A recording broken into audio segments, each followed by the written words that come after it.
Starts in 5 minutes. Oh, there's Michael Bozak. Phew.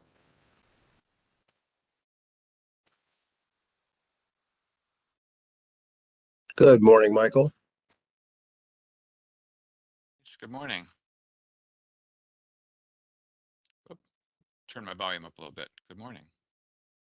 I was wondering why there was nobody online yet. Yeah, this is very odd.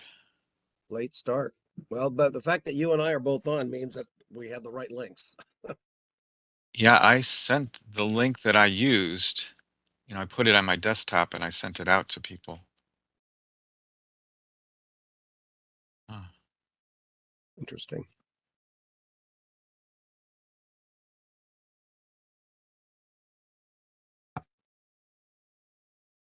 Oh, there we go.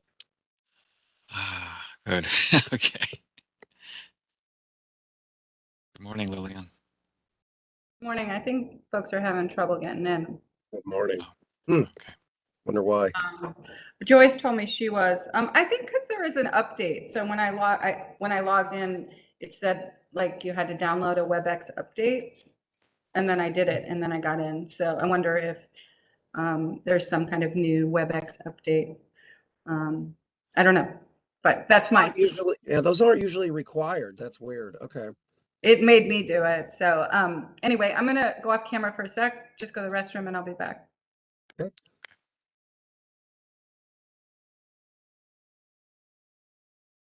Yeah, I didn't have any issues.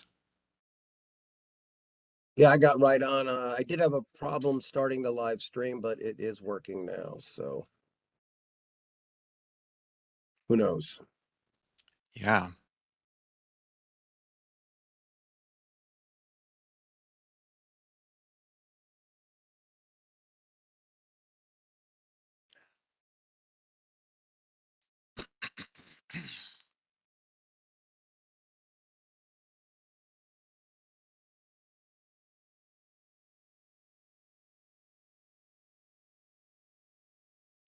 Good morning, Erica. Hi, good morning, Maurice? Yes. This is Michael. Michael, okay, sorry. I was looking on the side. I didn't see your name at first. Nice to meet Okay. you. Thank you so Yeah, much for thank all you. your preparation emails. Oh, yeah, we try to be thorough. So if you have any suggestions, let us know. No, you're doing great. Welcome. Thank you. Thank You're you. the first. This is good. You're like the first commission member. You Oh get my the goodness. prize. You get the prize. Actually, a bunch of people, Joyce just said she had to restart her computer. I can't get in for some reason today. So we'll see what's going on to other people, but there normally would be more people on. So I'm Okay. suspecting that there's some issues with WebEx going on. So we'll hold on a second and see what happens. We Cool. usually try to start right at 9, but I suspect today we're going to have to figure this out. Okay. Just trying to get my screen situated here so I can see all the things.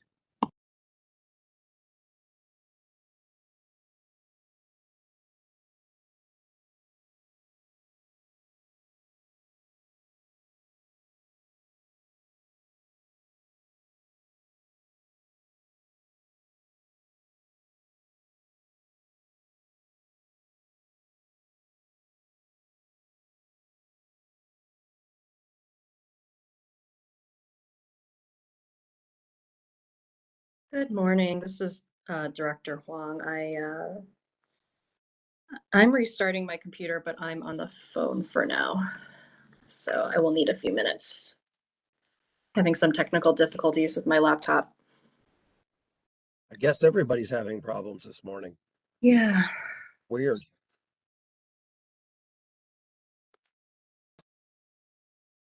Hmm.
All right, good morning, everyone. Can you hear me okay? Yes. Great, great, great. Hi, Erica. Good morning. Good morning, Director. How are you? Or I should say Commission Member Anthony. Oh, come on.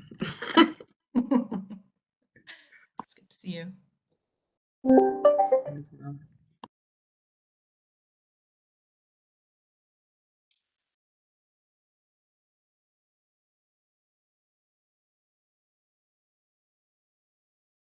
I think the only person who responded that they were unable to come today was Dr. McCrae Scott. So make sure that we have everyone. 5, 6. Yep, we do.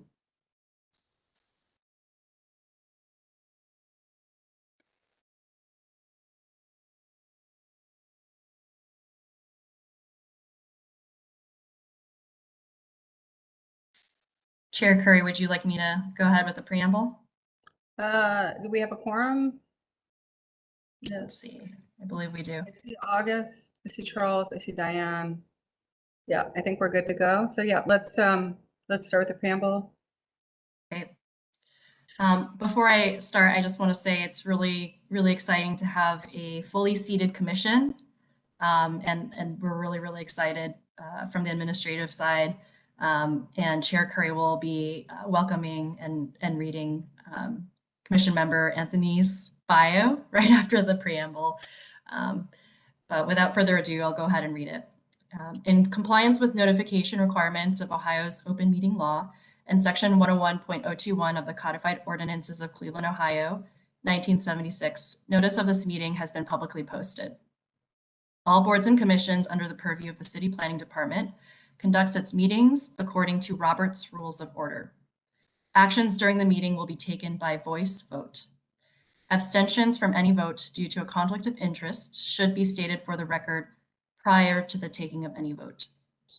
In order to ensure that everyone participating in the meeting has the opportunity to be heard, we ask that you use the raise hand feature before asking a question or making a comment.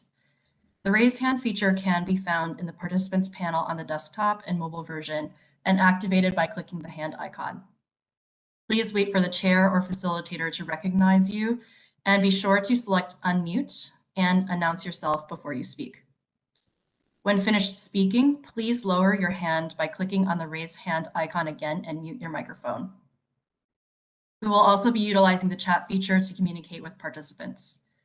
The chat feature can be activated by clicking the chat button located on the bottom of the WebEx screen. Call-in users can unmute by using *6. All meeting activity is being recorded via the WebEx platform. These proceedings are also being live streamed via YouTube. All requests to speak on a particular matter via our website and email have been considered. We have also received emails from those who have provided written comments on a particular matter. Thank you. Michael, can you call the roll? Anthony, Let's Present. just say present, yes. Downing, Present. Fluker, Present. Curry, Present. McCrae Scott, Shio Erie Clark, Present. Slife. Present. Madam Chair, we have a quorum. We have a quorum and we have a really full commission today, 6 members, which is really exciting.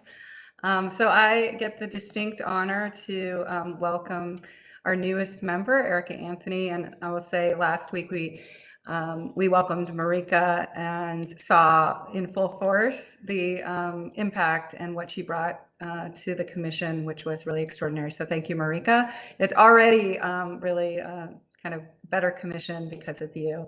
And I have no doubt that Erica will also be bringing such important, wide-ranging and thoughtful kind of insights and to this commission. And so I'm going to really, for especially for the audience that is on YouTube and watching, introduce Erica. I'm going to ask her, I'm going to put her on the spot if it's okay after I do, to maybe just say hi in a few words.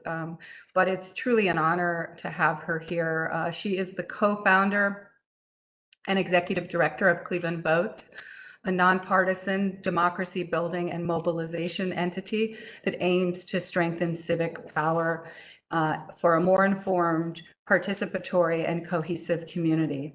Prior to that, she served as the executive director of the Ohio Transformation Fund and vice president of government relations and strategy for Cleveland Neighborhood Progress. She has served as the director of business development at Oriana House, project coordinator for a pilot reentry program for the Centers for Families and Children, and has held various roles in the legal sector. I will say that she also holds a BS in psychology from Pennsylvania State University and a master's in public administration from the Maxine Levin College of Urban Affairs at Cleveland State University. As you can see from her background, kind of wide-ranging work, and her understanding of all of Cleveland's neighborhoods, that she will bring a really important and new lens to this commission. And I would also say from her role in many boards and commissions in the city, across the city, with her civic work and giving of her time, she really will bring the kind of insights that we'll need, that will represent the neighborhoods across the city. So with that, I'm going to ask Erica if she would want to say a few words also for about why she wants to join us here. Fantastic. Thank you, Madam Chair, and thank you, Director Wong, and all those that are present from the Planning Department and the Commission. It's truly an honor to serve in this capacity. I think it's humbling. I was actually talking to my mom about this being my first meeting the other day, and I grew up in Long Island, and she did work in community development housing back in the 80s and 90s, and different meetings, conferences actually brought her to Cleveland well before, any of us knew that, or at least myself knew I was going to be living in the city of Cleveland. So it's just very serendipitous, because she has her memories and her recollection of work that she did in the city a couple of decades ago, and it's an honor to kind of continue the legacy of those that have come before me. So I'm a humble servant in this community. I come here, willing to learn, understanding that there are technical aspects that there will be a learning curve, but already everybody has been very gracious and willing to meet with myself and Marika as the newest members of the commission, and be patient with us, I guess is the request as we move through the process. So just thank you again for the opportunity, and I really am looking forward to serve and support the city of Cleveland in this capacity. Thank you very much. You're also a resident of, is it Old Brooklyn neighborhood? That is correct, yes. Yeah. So resident of Old Brooklyn. So I think also nice that the commission also lives and represents, very diverse and what kind of across the whole city, the interests across there, and even more west than you is our Councilman Sykes. So I think we're covering from end to end, because I'm at the other end and we've got the entire other end. So that's pretty great. So with that, at every meeting, Erica, we start now with the approval of the minutes from the previous meeting. They are sent out in advance of the meeting. So probably we'll ask that you abstain from this since you did not attend that meeting. But then going forward, I think it probably should be a practice. I was thinking about this, that if you did not attend the meeting, that you probably should not vote because you did not hear the discussion, unless maybe you watched it, but it's probably a good practice. So with that, we'll need a motion and a second, but in advance of that, does anyone have anything that they saw that needed to be amended or changed in the minutes of the previous meeting? If not, can I have a motion to approve the minutes? I'll move approval. Downing. Second. Slife. A motion and a second. Michael, can you call the roll? Sure. Downing, Yes. Fluker, Yes. Bree, Yes. Shio Erie Clark, Yes. Blythe. Yes. I have Commissioner Anthony as abstaining. Okay, so the first item is a zoning map amendment. And a zoning map amendment is actually a public hearing. So I'm going to just read sort of different procedure, Erica, for things that are zoning matters that require public comment. And so when we have these, I usually describe how we handle this section of the agenda. So for zoning matters, first we hear a presentation from staff on the proposed zoning change. Then we will hear sponsor testimony if there is any, and that could be the council person or the owner of the rezoned property. And then we take public comment. Since it's a public hearing, we allow public testimony. First, we take testimony from proponents, those in favor of the zoning change, and then we take comment from those who may be opposed to the zoning change. We ask that everybody who is going to speak raise their hands, and then we'll ask that you clearly state your name and address, especially if you're a nearby affected property owner. And we will limit your comments to 3 minutes or less. And remember that you're to address the chair when you're making your comments. So with that, let's start with the first matter, which is it's an unnumbered ordinance changing the use, height, and area districts of parcels of land south of Lorraine Avenue along West 44th Street, and adding a 0-foot setback to the east side of West 44th Street between Orchard and Lorraine Court. It says here that the staff planner is Xavier Bay, or usually Shannon Leonard. So whoever's going to present this matter would go first. Thanks a lot, Madam Chair. Good morning, everybody. My name is Xavier Bay from City Planning. So yeah, this is going to be a map change from a Welcome, two-family. by the way. We haven't seen you. I haven't seen you yet. So you want to introduce yourself? Are you new? Where do you come from? I haven't met you, so it would be great if we could hear a little bit about you too. Sure, yeah, I'll try to keep it brief. So my name is Xavier Bay, about 26 now, born and raised in Cleveland, Ohio. Actually born right on 25th Street at the Metro Hospital. Yeah, happy to be here, happy to serve, happy to, just kind of give back to the community in this manner. Thanks. Well, welcome to City Planning. Awesome, thanks. So yeah, I'll just jump right into it. So yeah, as you heard, this is going to be a map change from a two-family B1 district to a multi-family D2. And so, yeah, this is going to be right south of Lorraine Avenue along West 44th Street. The purpose for this is really to promote, some different housing typologies as well as redevelopment within this area. Next slide, please. So this is just kind of to give you an idea of where in Cleveland this is happening, right there in Ward 3. Like I said, right south of Lorraine. Next slide. And so existing zoning right there, just as I stated, just to kind of give you an outline too of some of where this is at within the neighborhood. Right south of like what's kind of like a market corridor from Lorraine Avenue. I'm actually interested to see how this will turn out with all the market space that's on Lorraine Avenue. It's really flourishing. Next slide, please.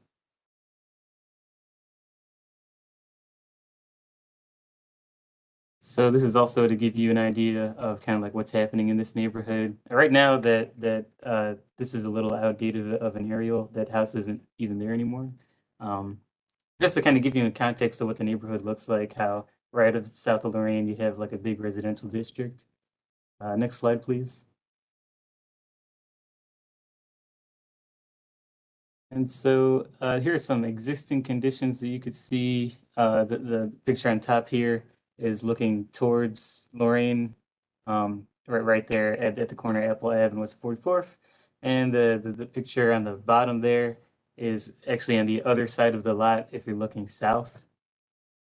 Next slide, please. And so this is further down the block at the corner of Orchard Ave, looking north towards Lorraine. Yep, just kind of giving you more of an idea of what's currently there. Next slide, please. And so there's also going to be that 0 foot map specific setback. So just to kind of remind everybody what about setbacks, as you can see that line right there, kind of right in between the street and the home in this picture, it kind of shows you an idea of like that setback area of the front yard. And so usually it's required the 15% of the average depth of the lot. And so within these next slides, you'll kind of see why we're putting that in there. There's not really much going on from those previous pictures you saw within those streets. So next slide, please. And so this is kind of like what the setbacks look like right now, right on West 44th. So the top picture is coming south from Lorraine, that Sherman-Williams building right there.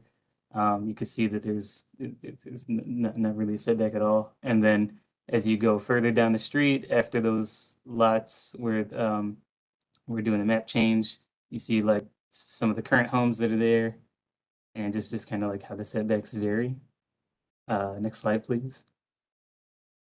And so just to kind of give you a reminder of more about those map-specific setbacks, they can only be changed through legislation. They take precedence over the other setback regulations. Yeah. Just kind of giving you another overview. I'm sure everybody kind of heard this before. So next slide, please.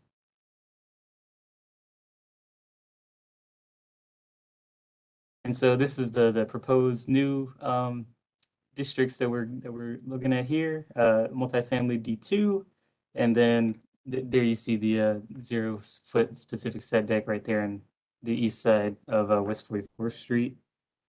And next slide, please. And so this is actually Harbor Flats apartments that have actually previously been approved.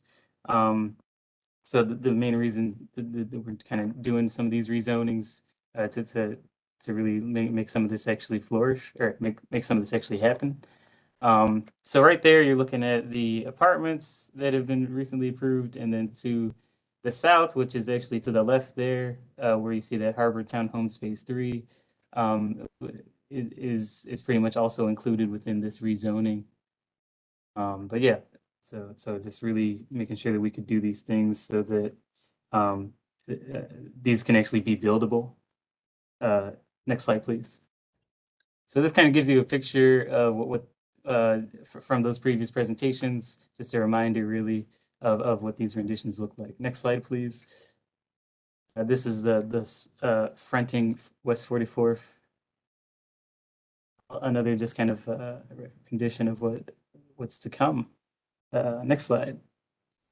And that's basically it. Just another rezoning of these two family districts right here to kind of make sure we get some new diversity of housing types. Also helping with some more density within this area. Thanks a lot. Thank you very much. So first, we'll see if there is the project applicant or the councilman here, or anyone to speak first before I open it up to the public. Okay, that's okay if they aren't, but just checking. Sorry, Madam Chair, I actually forgot to mention we have heard councilman approval. I didn't add it to the slideshow. Okay, so the councilman is in support? Yes. Correct. Okay. Okay, thank you. So if there's anyone here to speak in favor of the zoning change, please raise your hand. So I will wait a second and see if there's anywhere here to speak in favor. I don't think so. Is there anyone here who would like to speak who might be opposed, or even if you have a question, it's okay too. You don't have to be opposed or for, but if there's anybody who would like to speak who might be opposed. It doesn't seem like that there is anyone, so we'll close the public portion of the meeting and ask commission members if they have any questions or a motion. I move approval, Downing.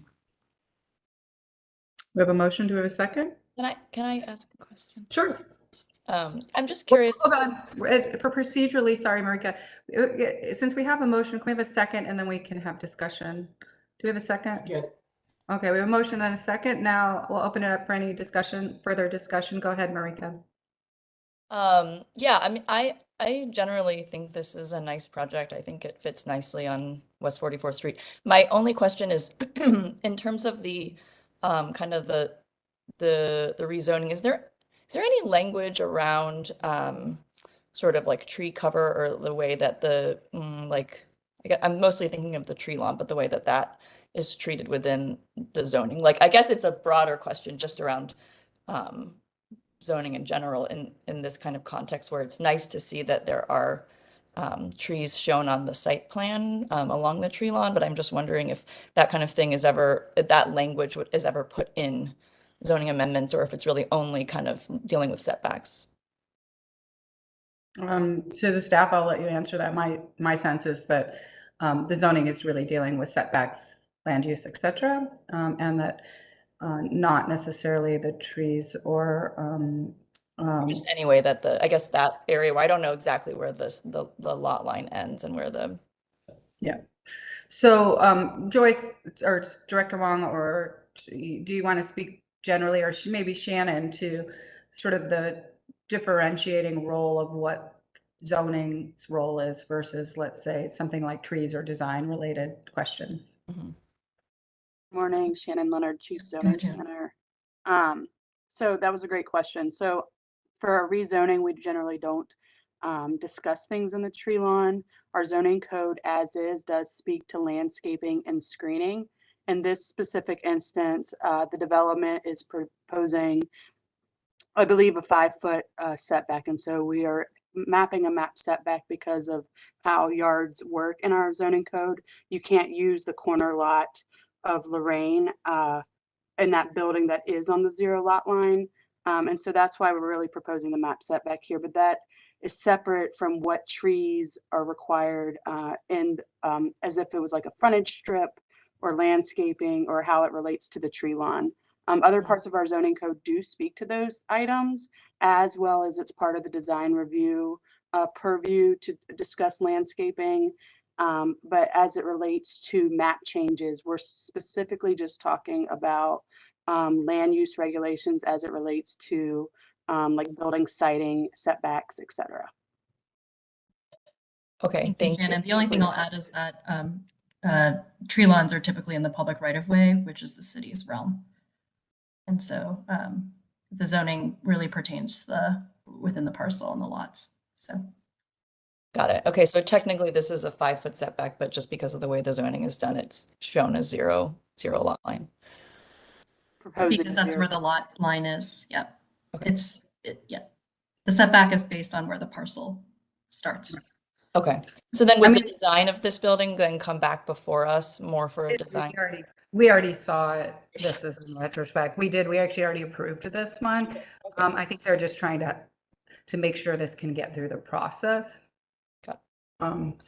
But normally we would, and sometimes we actually see them, Marika, simultaneously, which is usually the best, is when we approve the zoning, sometimes the design is also on the agenda and we'll see them together. That's ideal, to be really honest.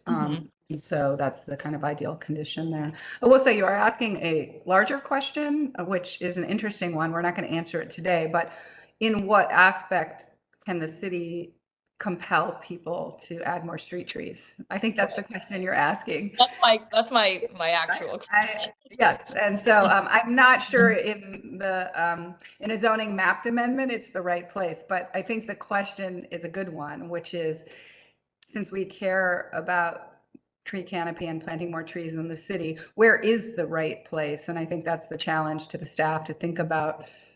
So how you could legislate that better than we currently do. I mean, I think it's on a case-by-case basis right now.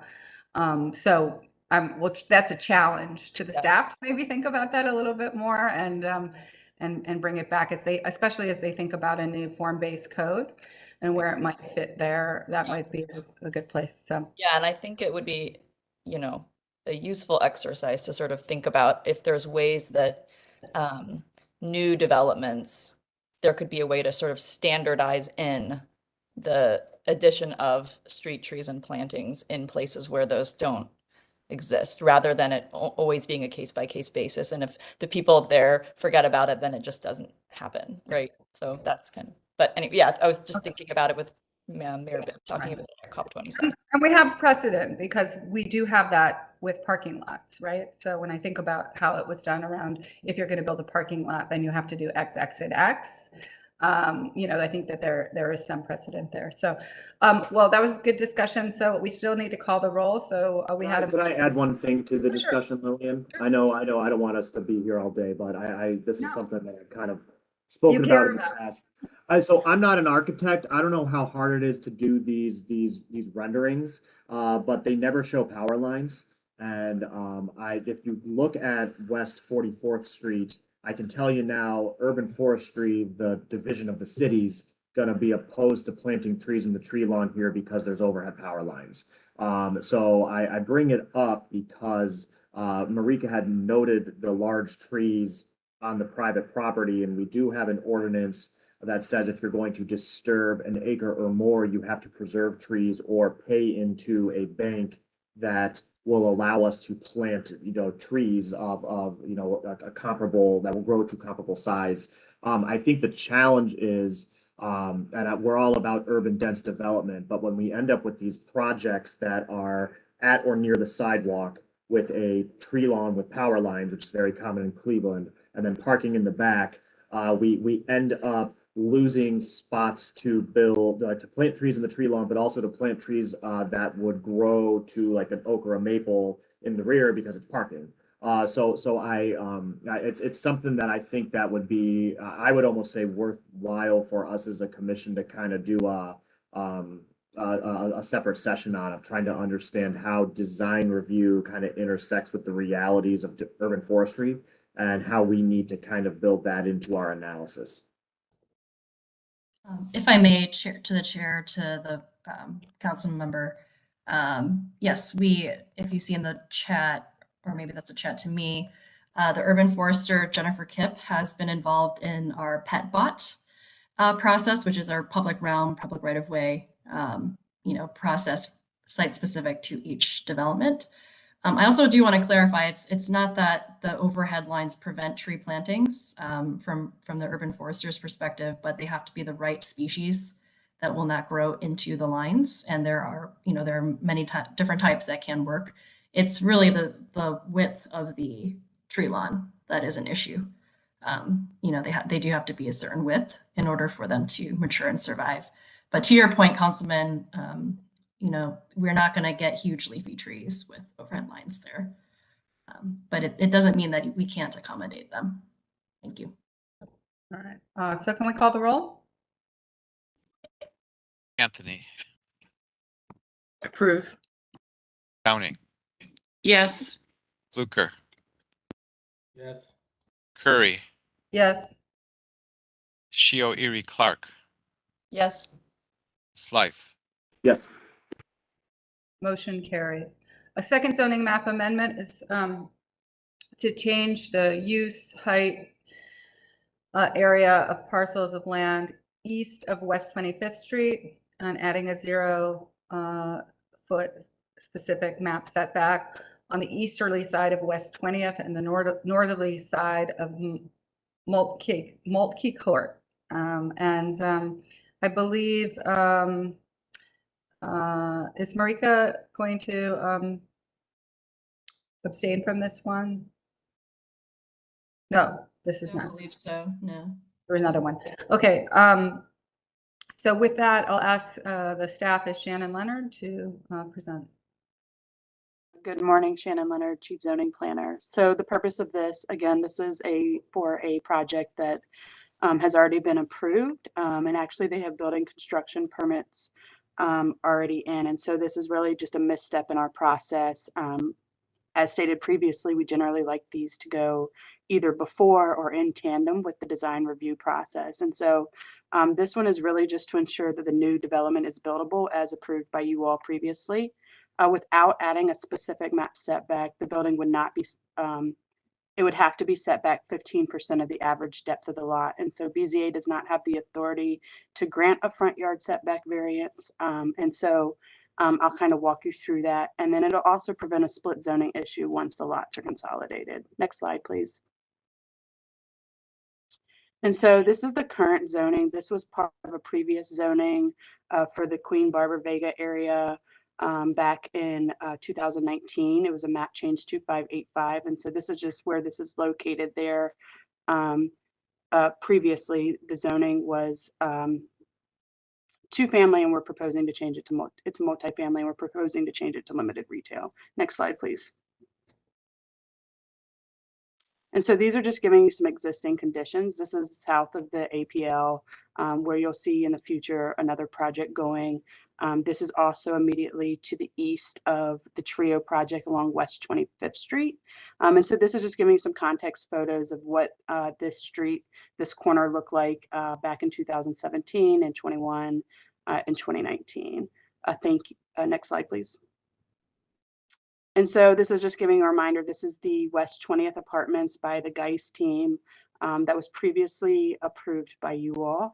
And also the location of the site in context with Trio along between West 20th and West 25th Street. Next slide, please. And so we're proposing to zone these parcels. They are multifamily now. This is a multifamily project.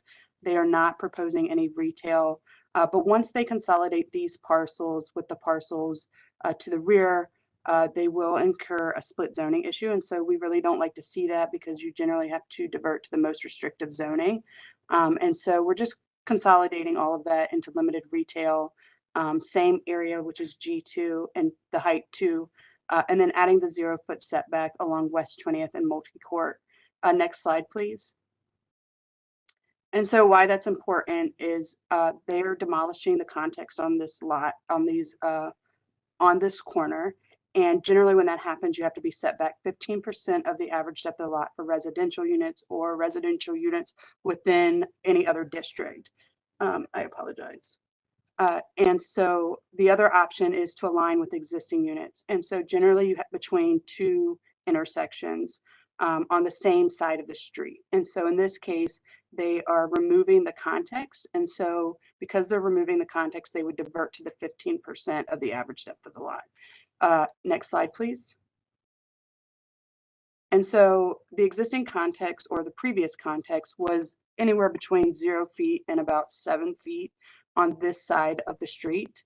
And so I'm just giving you some context of what it was and why the developer, I believe that their setbacks were fine and they weren't going to need to go this route previously, and why it kind of missed our radar months ago. Next slide, please. And so this is the project. And so the front yard setback always follows your address. It doesn't matter how you're sited on the lot. If you have a West 20th Street address, that's going to be your front yard. Immediately opposite of that, of the building, would be your rear yard. So they're proposing a 10-foot setback here along West 20th Street. Your side street yard is going to be the side street from your building. So they're proposing, it would be Multi-Court. The rear yard is south of West 20th Street along the property line. And then the interior side yard would be along the Norfolk Southern Railroad. Next slide, please. And so for this project to be buildable and to move forward, we have to map a setback. That is a required front yard space in which no structures may be located. It's indicated on our building zone maps of the city as from either the property line or the street center line.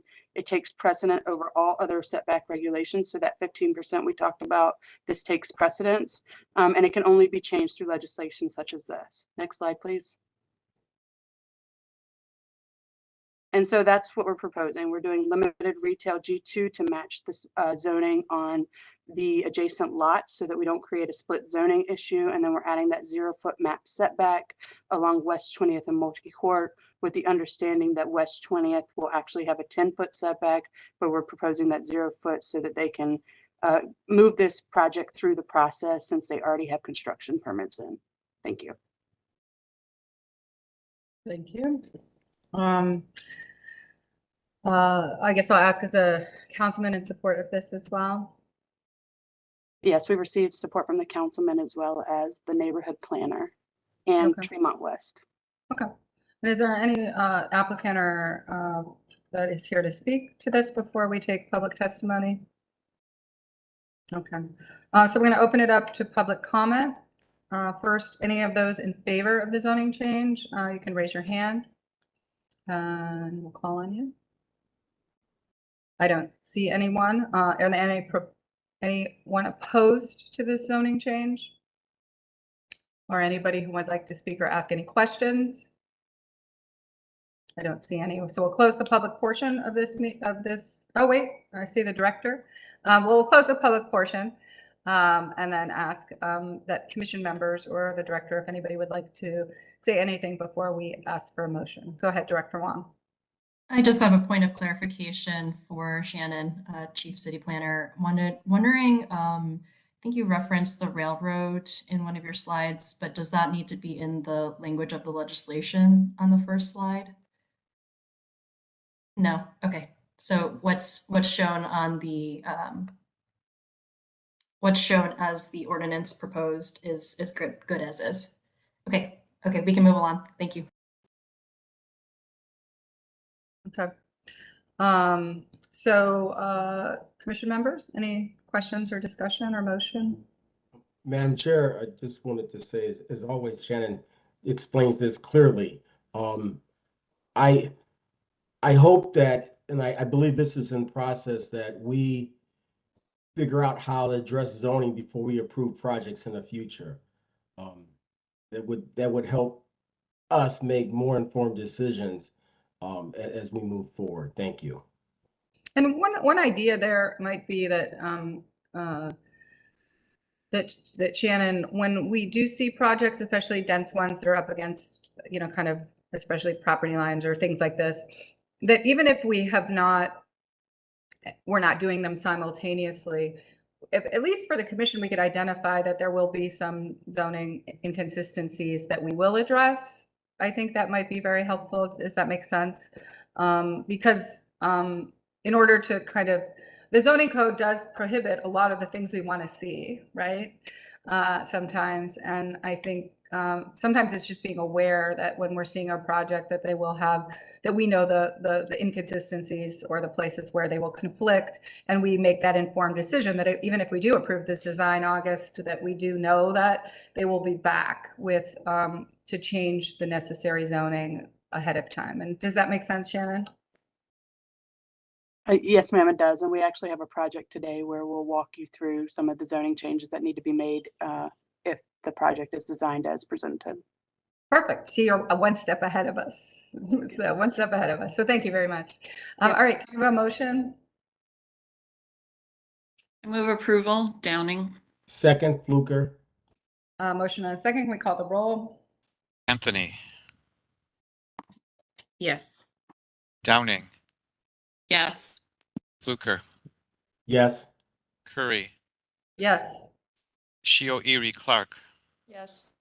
Slife. Yes.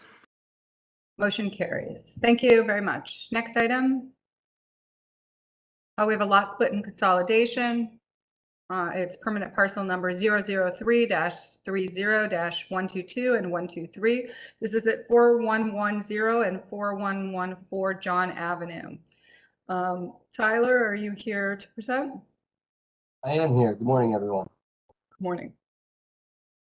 So my name is Tyler Reynolds. I'm an attorney here at McCarthy Levitt, Crystal & Lipton in Cleveland.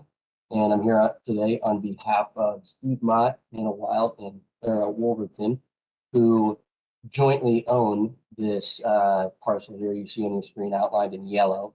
And they wish to preserve this property by splitting it down the middle and consolidating each half of that split parcel into their respective properties on either side of this vacant land in the middle here. I guess we can get straight into this slideshow. This is the, if you would go back, please, to that last slide real quickly. Just want to identify on the right here, on the adjacent to the parcel in the middle, those two parcels are owned by Hannah and Clara. And on the bottom left here in the corner, that marked with A is owned by Steve Mott.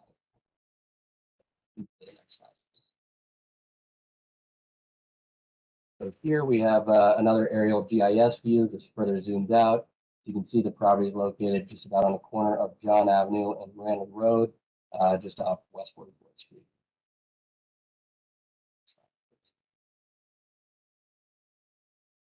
Here we have the map of the lot split in consolidation, and see here that the parcel in the middle, the vacant parcel, is being split right down the middle, and the part on the right is being consolidated with Hannah and Clara's 2 parcels, and the split on the left is being added to Steve's parcel down on the bottom left. Next slide, please.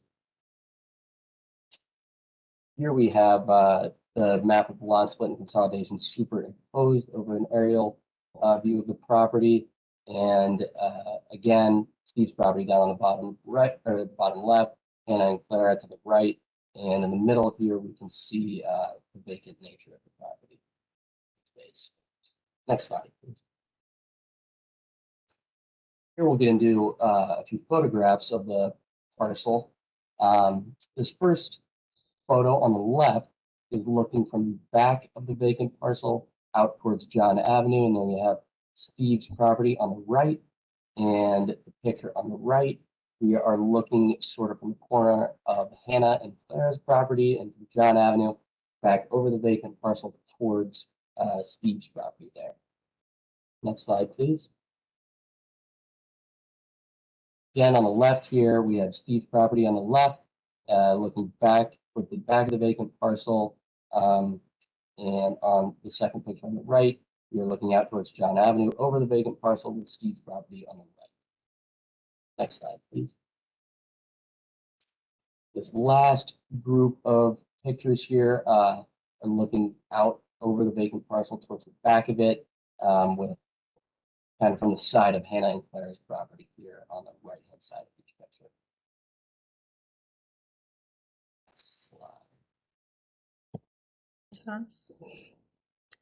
Thank you. If you could just go back to the plat or the while we discuss this, commission members, any questions or comments?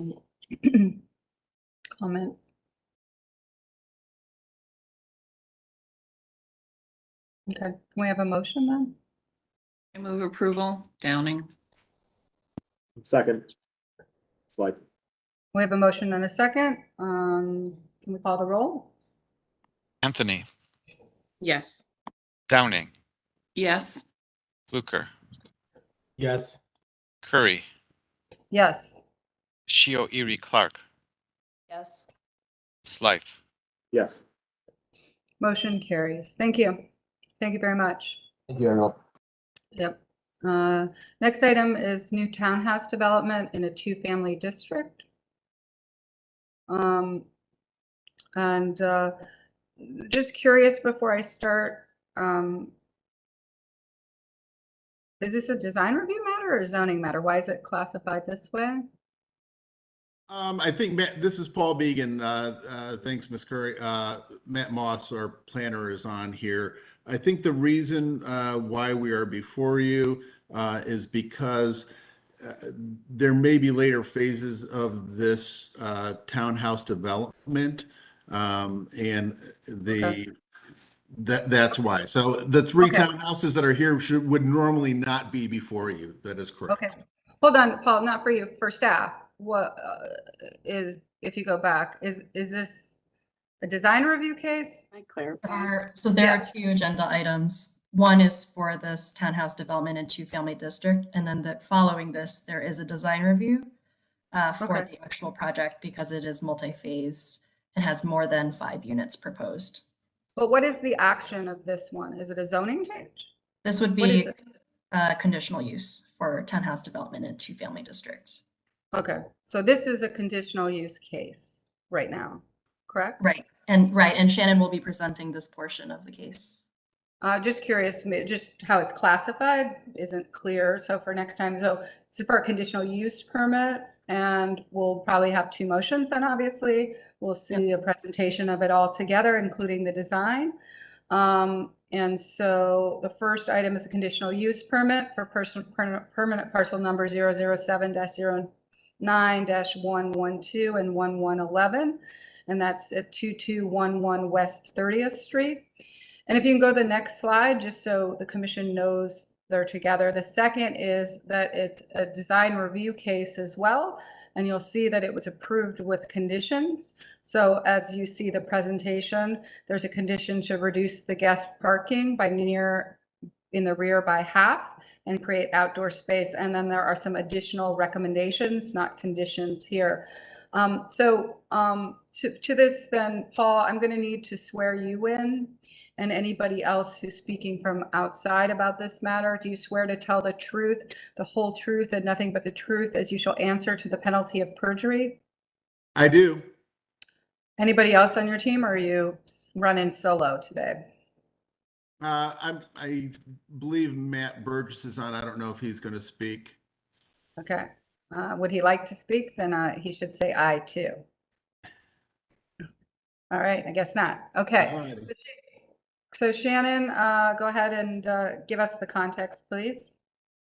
Yeah, and so just to clarify, thank you, Shannon Leonard, City Planning. So Paul and his team are here actually because for even these 3 townhome units, just specifically for these 3 townhome units, not any other ones that they are proposing in the future on these 2 parcels. These 2 parcels are zoned 2-family. And our zoning code authorized City Planning Commission to authorize conditional uses for specific things in our zoning code. And so conditional uses are not the same as variances. We get asked this a lot. And so just to clarify, conditional uses, the Ohio State revised code authorizes our legislative bodies to designate planning commissions, and planning commissions make all types of land use decisions for the entire city. And so through that, you all also recommend to council different parts of our zoning code. And in 11 to 14 different sections of our zoning code, we authorize planning commission to give out conditional uses. Variances are generally unnecessary hardships, and conditional uses are generally uses that aren't typically allowed in a specific zoning use district unless they're authorized through a conditional use, which means they're allowed to, if you all approve and determine based on a set of conditions, they can use that property for that specific use. And so for this case specifically, it's in a 2-family zone. And so we do authorize townhomes in 2-family zones if they meet specific conditions. And so that is your charge here. And so this is the existing where the lots are located along West 30th Street, and just an aerial context of the neighborhood. Next slide, please. And so basically you're determining, okay, can these townhomes, do they fit into the neighborhood? Are they visually compatible with nearby properties in scale, height, setbacks, orientation to the streets, roof lines, architectural character, materials, colors, and proportions of architectural features? And so these are pictures showing you the existing context of the street along with the site. If you're looking east on Monroe, south along Hancock, etc. Next slide, please. And so again, you're deciding when Mr. Began presents, is this development visually compatible with nearby properties in scale, height, setbacks, orientation, etc. And this is really important. The reason why you're seeing it today also is because, again, that process where we don't want to get through the whole project and have the project approved and then realize that maybe they still need to get this conditional use.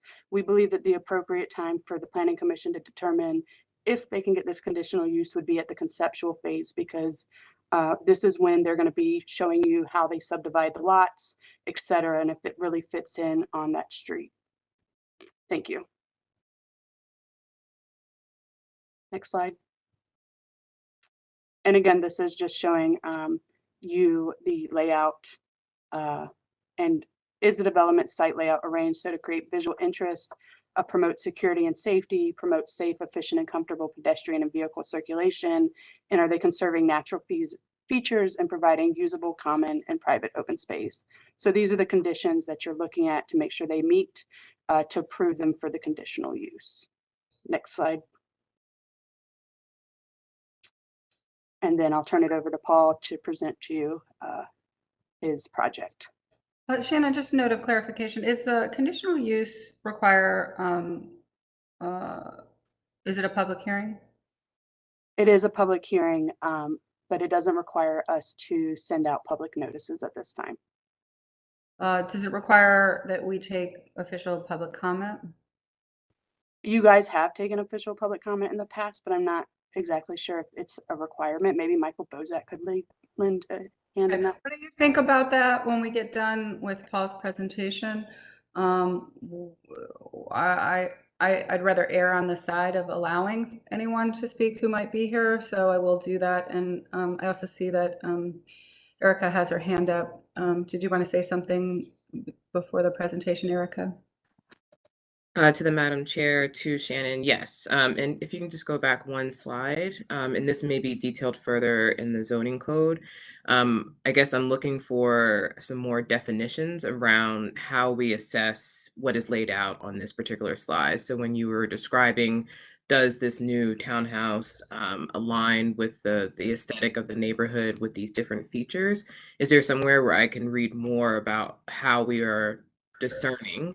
You know, is it promoting safety? Is it allowing for pedestrian vehicle circulation? And maybe that will be covered in Mr. Beegan's presentation. Madam Chair, through to the chairwoman, to the commission member. So we are working on, I will give a brief, we are working on updating our townhouse code section to be a little bit more explicit. This is in 337.031 of our zoning code. But in terms of these items, Mr. Beegan can address them. We normally leave the onus on the developer or the architect to address some of these items. Thank you, Shannon. Okay, let's go ahead to the design review presentation. Paul, please go ahead. Good morning, everybody. Let's this site aerial, which we kind of saw before too, and some site contact photos, which Shannon also shared as well too. We have some on ours.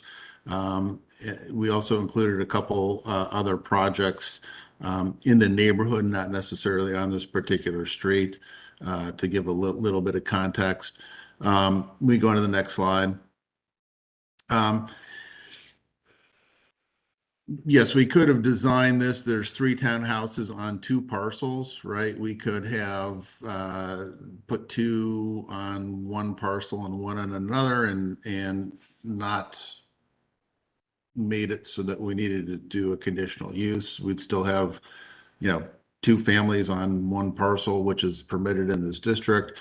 But again, because we are looking ahead to a potential second and maybe even the 3rd phase for this particular project, I think some of the questions by staff regarding context are also related to the fact that the context for this entire block may be changing because my client has ownership of most of the parcels on West 30th here, also along Monroe, which is along the south side of this. So I think that's also part of the reason why we're here. Very simply, we are doing a townhouse development here. We have a single curb cut and vehicle access is to the back. We actually meet the height regulations per the zoning code for a 2-family district. We are under 35 feet, and those places that we are over 35 feet, we are set back according to the townhouse code, which, as Shannon had reminded you, is currently being revised, but we do currently meet all the requirements for the current townhouse code that is in effect. Future phases for this that we're looking at would be to the north. I would like to kind of point out too that we did with this particular presentation already make the changes from the recommendations from the Near West Design Review as far as modifying the size of the entry stoop, and the materials at the first floor. So we have made those change and reduced the parking in the back as well too. We had more guest spots shown previously. So we've made those changes already so that next time we go back to design review, I think we've met those conditions for it. So again, this is right now it's 3, potential for 4 more to the north side, and then perhaps a later phase as well too, along Monroe, which would be the south side, of this particular parcel, but would be a good portion of that entire block as well too. We can go to the next slide if you want. These are just floor plans, so you can kind of see where we're at here. As with a lot of townhouse projects, for enclosed parking is on the first floor, and there's usually a small bonus room on the first floor, as well as the entry stoop. Second floor is the living floor. Third floor is our bedroom floor. And then usually, as many of these townhouses are, there is a 4th floor that is some type of little bonus room, but mostly for the rooftop decks to provide some outdoor space. We can go on to the next one. These are just elevations. I think the rendering is probably a clear indication of what's happening, but you can kind of see here what's happening in elevation. Next slide. This is just the rear and side elevations. And I don't know if we have a next slide or not. Probably not. Yeah. So I don't know if it's best to go back to the site plan rendering page or not for discussion. Well, actually, go back to the recommendations or yeah. So you're saying that you have already met this requirement for Yes. parking? So and outdoor space? we reduced the guest parking in the back. Where can you show that to us on the plan? I just didn't see it specifically. So the site plan, the colored one that you can take a look at, you can kind of see we had where those 2 green areas are in the back, we had additional guest parking. So we had it parked all the way in the back. We removed those 2, put in some additional green space and reduced that guest parking as requested by them. Okay. And then the other just considerations Yeah, so on the front, requested to enlarge the stoop, which we did, including the covering over the stoop, and modify materials that were on the first floor level as well too. Okay. And some of those recommendations were towards making the appearance of the height a little bit less. Again, we meet the current height requirements in the district, but I think they were concerned that the height appearance is a little bit more, but by changing some of the materials that we could reduce that. Okay, thank you very much. All right, commission members, going to open it for questions and remind you, when we get there, we're going to need 2 motions. We're going to need one on the conditional use and one on the design review case. Separate motions, separate votes. But before we get there, just going to open it up. So I see that there are some hands raised. I think I see. This is Director. I see Matt Moss, our staff, has his hand raised. I'm wondering if he wanted to add any additional comments before we take. Okay. So we'll probably go in order. Maybe I'll start with Matt. I'll let Nate from Ohio City go. And then August will be the first commission member. So we'll go in that order. Please keep your comments pretty brief, though, if possible, Matt and Nate. Thank you. Matt. Thank you, Madam Chair.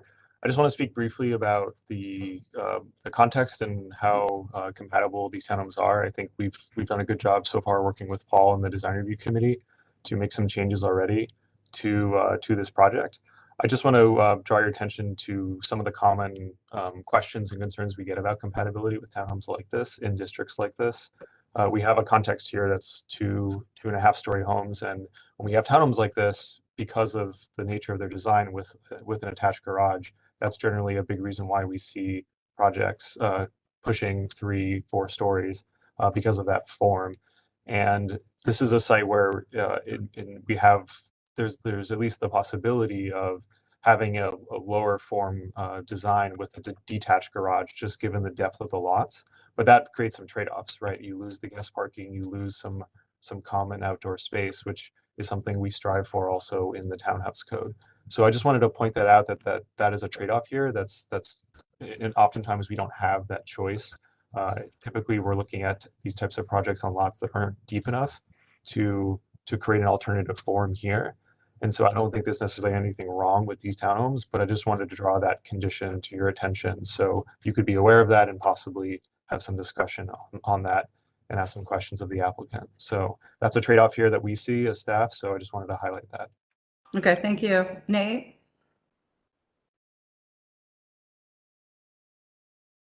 Good morning, Madam Chair and members of the Commission. This is Nate Law from Ohio City Incorporated.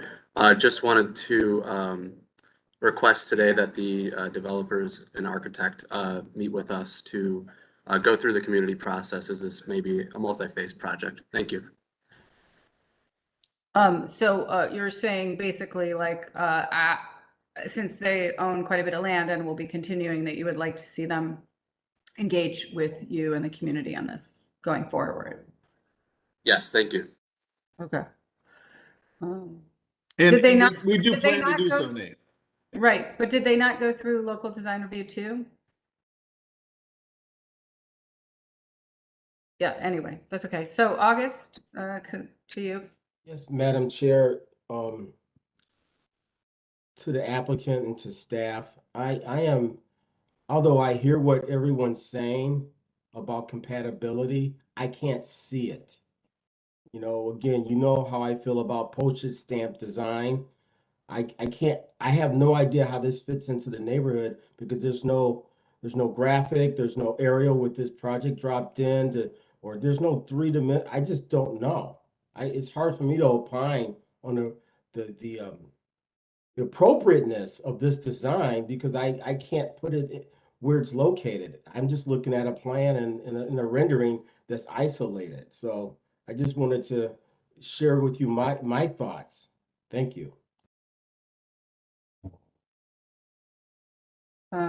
Okay, thank you. Commission members, I see Marika has her hand raised. Yes, thanks, Madam Chair. I sort of agree with August. I feel a little bit that the presentation is lacking a few graphics that would help a lot with helping the commission members to be able to understand the context better and understand whether or not it feels appropriate for the neighborhood. Having the single rendering without any kind of context dropped in anywhere around it, and it just, to me, it's a little bit hard. Like, I understand what Matt Moss and everybody is saying about compatibility. I don't, in principle, have an issue with this necessarily. I do feel that they, in terms of context, I mean, obviously, it's not technically in the historic district, I don't think, but it is very close to the edge of the Ohio City Historic District, and the architecture of the homes is essentially the same as the ones, 3 blocks over where the historic district starts, which is essentially single-family gable roof historic homes. And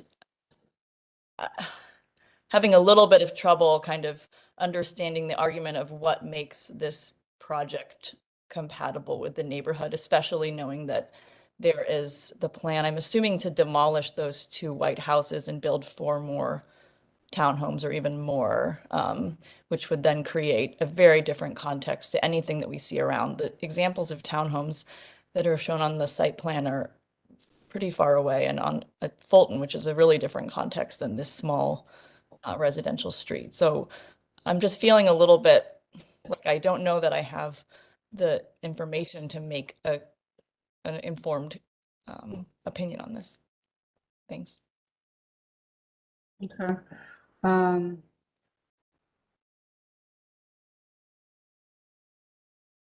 If I may, Ms. Curry, so this was a discussion with staff, and it's a bigger question. I think that's part of the reason why I wanted to bring it to you on there.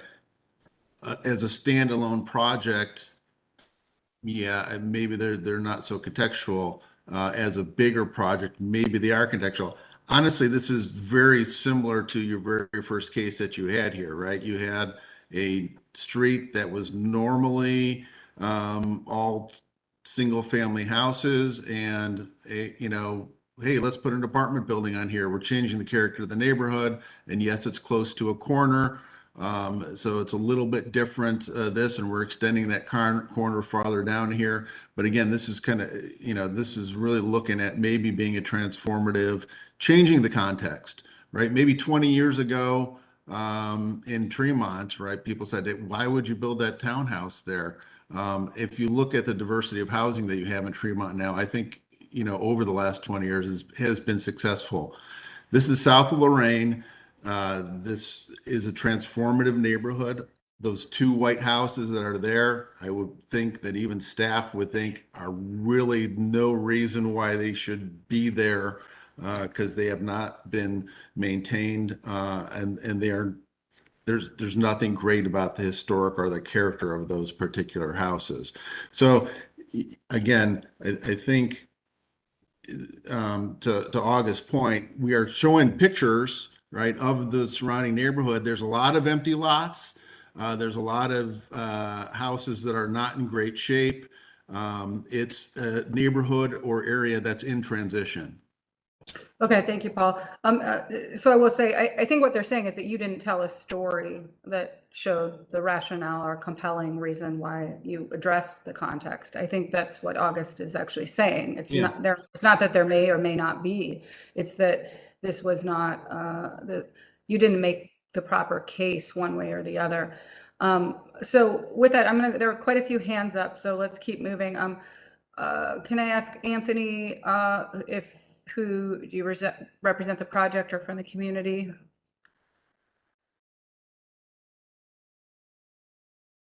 I see a hand raised. I think that's Erica. Oh, that's Erica. Erica Anthony. I got it. You got to change your name. I was like, who's Anthony? Erica, go ahead. Madam Chair, thank you. Sorry, I will change my name. I guess to this question goes back to what I was asking Shannon earlier. I guess I'm still trying to understand, and obviously this is my first meeting. What are the metrics that we as commissioners should be using to make an assessment as it relates to the items that are listed on the slide on the screen and then the following slide? That's one part of my question. I didn't quite hear that in Mr. Beegan's presentation. And then secondly, this may be a broader question around conditional use. So I very much hear Mr. Beegan's point about perhaps the ways in which folks viewed projects that took place in Tremont 20 years ago and how now there is diversity of housing available. And also just thinking about how do we as a commission and as a planning department not make decisions in isolation to what our overall vision is, right? So if we're if we are approving conditional use on a case-by-case basis for different projects, how can we effectively, I guess, assess that we are contextualizing that within how we envision a particular part of our city developing? Hopefully that makes sense. Okay. Does Allison? Good morning. So I chair the HCRS committee, which reviews the design cases of projects 5 units or less, as Director Wong had mentioned in the chat. So this was originally reviewed at HCRS for those 3 townhomes. When we had been pushing back for some of the same reasons that the commission has been asking questions about the compatibility, when we had asked to push back the design to be more appropriate and in scale with the character of the existing fabric, we then learned that this was a larger development project. And so we, as 3 units, HCRS was not comfortable approving the design as presented. And so again, that's what is now at the design review level itself. So internally, we're also struggling with the compatibility. We've noticed that the townhomes that they have highlighted extend far beyond the 250 feet that we typically ask for. So, and when we had asked about the context again, they said that they were going to redefine the context of this particular block. So again, it just raised a lot of concerns internally at the HERS level. And so that it was why it was pushed to an actual design review case. So I just wanted to provide that context as well. I mean, it's a great point, and I would say to the applicant, you know, it would have been better if you showed us the overall vision and plan for the block, the master plan, if you will, and then showed us the first phase. That's more appropriate. And so I think you're getting a lot of this pushback because A, your presentation does not tell that story, and B, it just shows 3 in isolation, and it might be that you already have an idea of what the block will be, but we don't see it. So August. I'm sorry. Hold Mr. on. Beacon, To Mr. the Beacon. applicant, please, hold on. August, go ahead. I would like to move, we table this to allow the applicant and the city to put together a more compelling case to allow us to vote and render an opinion. Okay, I need, we'll need to, if we're, before we let you discuss this, or say anything to the applicant, August, I need 2 separate motions to table. So the first motion would be to the conditional use, correct? Yeah, the first motion would be to the conditional use. And the second, well, let's deal with that first and let's deal, then we'll go on. I'll second that. Okay, so we have a motion and a second. It's unusual, Paul, but I'm gonna let you say something first before we go ahead. We've had the same discussion at HDRS, at Near West, now here at Planning. I think we need to get some direction. We can't move forward. I mean, Okay, you know, thank it's you. hard. Madam We're Chair, giving- to the applicant, Paul, Yes. with all due respect, you're an architect. We are taught how to tell stories. I'm an architect. Do a better job telling the story. That's all we're asking you. And what I'm asking you to do is create some graphics and identify how this works. That's all we're asking you to do. Okay, August, thank you. Just to the applicant. So the direction that you're getting is very clear. It is show us the overall plan and strategy for the block, show us the context better, show us how these fit in the context, and show us a phasing plan. And then come back with the overall project, and this is the first phase. I think it's very clear. So with that, I'm going to ask to take well, Marika has her hand up in the discussion portion before we vote. Marika? Thank you, Madam Chair.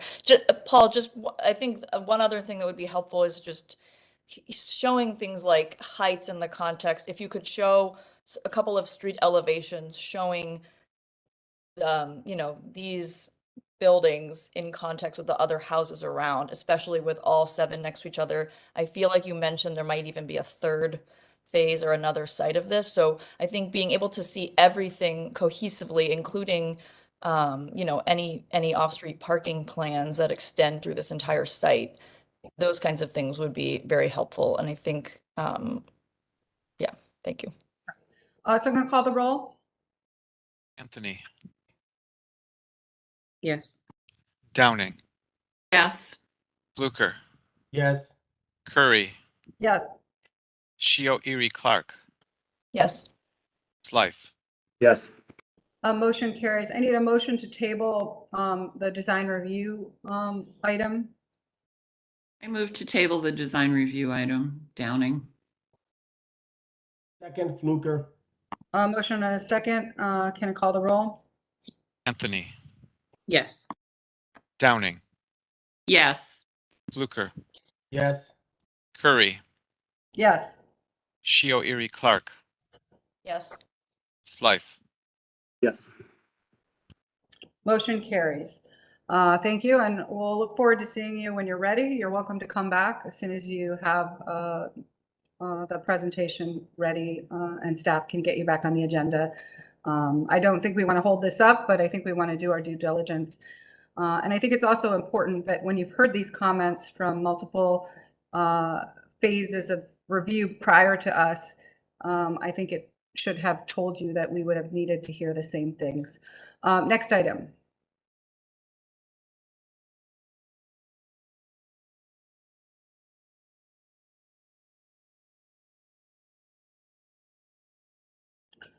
This design review case is in Euclid Corridor. It's EC 2022-014. This is the Chester 82 Apartments, new construction, seeking schematic design approval. This is at 1898 East 82nd Street. I need to swear in Lynn and anyone else who's speaking from this, from the developer or the project. So Lynn, is there others from your team who are here to present? Yeah, Arn Goldman Okay. and probably Lothario Marshman Okay. and Khalid will probably all be speaking. Okay, so I'm gonna swear you all in all at once. Do you swear to tell the truth, the whole truth, and nothing but the truth as you shall answer to the penalty of perjury? Yes. Yes. Yes. Okay. You can also see on the screen that it was approved, but it had conditions. So if you could address these 4 conditions, whether you will be addressing, well, you will address them or have addressed them, and that is inactive first floor use, lack of amenity space on site, landscape material in the parking lot, and the fence height. The maximum is 6 feet. So take it away. Okay, so Madam Chairperson, Arn Goldman here. Our project architect actually had a very serious health emergency in his family. So Chip Maroos asked me to stand in with Lynn and Khalid and Lothario to present. Okay. So this project is sited on the former Madonna Hall site. Maroos Development purchased the site a long time ago, and then they tore down the old blighted building and has waited for years for a time to do a market rate apartment development. This project is designed so that it is hitting the low end of market rate within the affordable, what the city has deemed as an affordable rental structure. We have had several meetings with the city and with design review. We've incorporated a number of suggestions. There is an abutter, Ms. Rains, who we've met with on 2 occasions now, because we want to hear her concerns. She's the closest abutter to the project. This property straddles East 82nd and East 81st and Chester Avenue, for context. Next slide, please. Next slide, please. We have been caught a little bit in the shoulder between the old zoning and what's coming in form-based zoning. So what we've chosen to do and what we've been advised to do is to conform as closely as possible to the new incoming form-based zoning. It has created a few challenges, and we've been going back and forth with design review. Ms. Leonard did an outstanding, very detailed zoning analysis, which you got 2 days ago, which really kind of articulates more of the issues at hand. Could we go to the can we go to the next slide, please? Chair Curry, this is Director Huang. I'm sorry to interrupt the applicant. I do see Shannon's hand is raised, and I wonder, this is a question to the chair, is it helpful to see the presentation first and then walk through the zoning, or vice versa, knowing that zoning is a topic for the conditions here? I think you're muted. Why don't we see the presentation since we started? But Arn, I think you can kind of go through it fairly quickly because we do rely on the local, on the design side. We try to not hear every single thing. We are most concerned with the exterior and the context, etc. And then we can have the zoning presentation. So please just kind of get through it and work from there. So what we do, so use this. This is the beginning slide you want then? Sure. That's great. Okay. We're going to go through these we'll go through these really quick. Okay. So this front context perspective shows basically the front door, which is on East 82nd. This project will have an East 82nd Street address because no new addresses are being given on Chester at this time. This building, based on design review comments, is 4 stories over a podium, but it steps down in 2 locations, on East 82nd toward the closest abutter and on East 81st, just to lower the scale of the building. Next slide, please. That is the site. Next slide, please. There's the existing view of the existing context. in the same corner, 82nd and Chester. Next slide, please. The other corner at East 81st. Next slide, please. This is the base landscape site plan. Per design review, we've added heavy landscaping and a trellis between Ms. Rain's house, which is what's shown as existing house. We've screened off the parking area with a 6 to 8 foot tall fence. The reason why we said 8 foot tall is her deck is raised and we want to be responsive to her desire not to be able to see into our parking lot at all. We've created pedestrian plazas along Chester that we see as an activated pedestrian space. It'll have benches and seating and tables with canopies, and we really want to make this a social space. We have a lot of bike storage that we've also accommodated as well. This site, coincidentally, is located about a block away from the Euclid Health Corridor RTA line, as well as the East 79th Street main RTA bus lines. Next slide, please. There is amenity space on site. We've received comments back from the planning and zoning review that says that in order to comply strictly with the form-based requirements for outdoor amenity space. Next slide. Can you advance a little bit more, please? Next slide. Right there. Go back one up. I'm sorry. Along the East 82nd, where it says hatched area indicates limits where we've dropped the height of the building down on that side. We will need to put likely a roof deck on top of this area to create the outdoor amenity space that will be required under the new zoning. So that's something that we will have to consider. We would like not to do a roof deck near Ms. Rain's house because she did have concern about noise, and we want to be responsive to that. Next slides, please. I'd like to just go to the perspectives. If you could go to keep going. There you go. Okay, there's the view from the corner of 82nd and Chester. Next slide, please. This is from 81st and Chester, where you can see the building stepping back and dropping down in height. Next slide, please. This is the view. This is Ms. Rain's house, which is the closest to Butter and our project. You can see there's a trellis and fence and a lot of landscaping. We've heavily landscaped in front too. We want to create a tree lawn all the way around our property, get back to the Forest City look of Cleveland streets. We'd like to start with this property. Next rendering, please. This is at the parking lot entrance. There's parking at the first floor of our building indoors, and there's also the parking area that we've screened with fencing and landscaping. But this is the view from that entranceway. There's an abutter to the north or to the right side. He's still 10 feet away from this driveway. So he's got some pretty good distance, about 35 feet. Next. And this is the area where we wanted to trellis and screen carefully between Ms. Rain's house and our house. In meeting with Ms. Rain's also, we will be putting privacy film on these two clerestory. She has two small upper height clerestory windows in her living room. We've agreed to put privacy film on those windows because she has concerns about anybody being able to look into her living room, which we understand, and that's something that we can simply do. I'd like to stop there. If I may, on this rendering, don't take into account the scale of her house. That's not the correct scale. I realized the other day. In fact, I should have pulled this slide out. The peak of the house is actually up just above the 4th floor line. Yeah, if you go back to the rendering that shows her house is considerably taller than that. So. Yeah. Her ridge is at the floor line of the 3rd floor. So yeah. Thank you very much. Bad rendering. Yeah, thank you. Okay. So I'd like to stop there. Okay, that's perfect. I'm going to actually turn it over to Shannon first, and would like Shannon now to present the zoning, and then we'll open it up to the commission.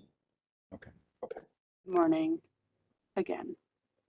Shannon Leonard, Chief Zoning Planner. So I'm going to walk you through the zoning. So this project did come to us initially back in I believe November of 2021. And I think the first rendition was some townhomes next to these larger homes, followed by a multifamily building on Chester. And they are correct in that they are in the pilot form-based code area that is a draft. And at that time, when we had pushed them towards the form-based code, it was still a draft as it is today, but we also had anticipated that it may have been passed before would have been adopted, and it has not been adopted. As you all know, we've had staff changes, and we are doing a deep internal and external review as well as law review. And in fact, we brought to you guys earlier this year questions. So on Carnegie, I believe on Chester, excuse me, between East 55th and East 90th, there are no Chester addresses, and that's because when Chester came through, there were no free and clear. The land beneath is not free and clear. And so anybody that fronts Chester actually has a side street address. And so their setbacks would follow those side streets, not Chester. And so when the form-based code was drafted and this section was mapped, it was under the understanding the density would be fronting Chester. And so obviously we are working with the survey department on if that makes sense to give Chester addresses based on our conversations with the folks that are doing the internal and external review, as well as with you all in the commission. I think we're all pretty sure that that map may change, and it should change based on the existing context and what the neighborhood wants. And that there is appropriate places for large scale density along Chester. And that's maybe more for our thorough streets, the streets that go through that aren't exclusively like 1 and 2 family residential. And there should be a step down effect. You know, the density is really high in Upper Chester where the clinic and the institutions are, and then it should step down.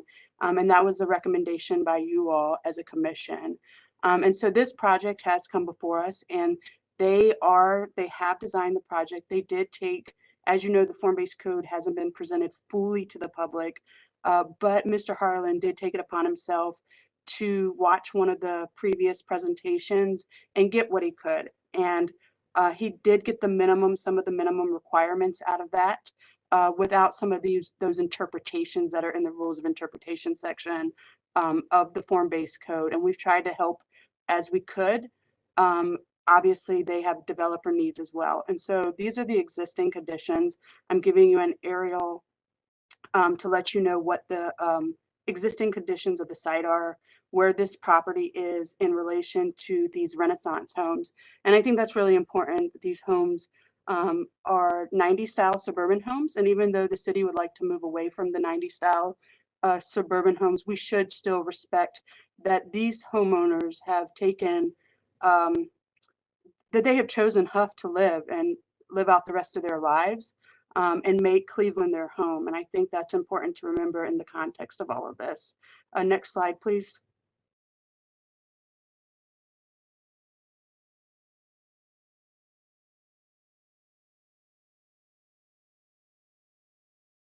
And so the existing zoning here is multifamily E2.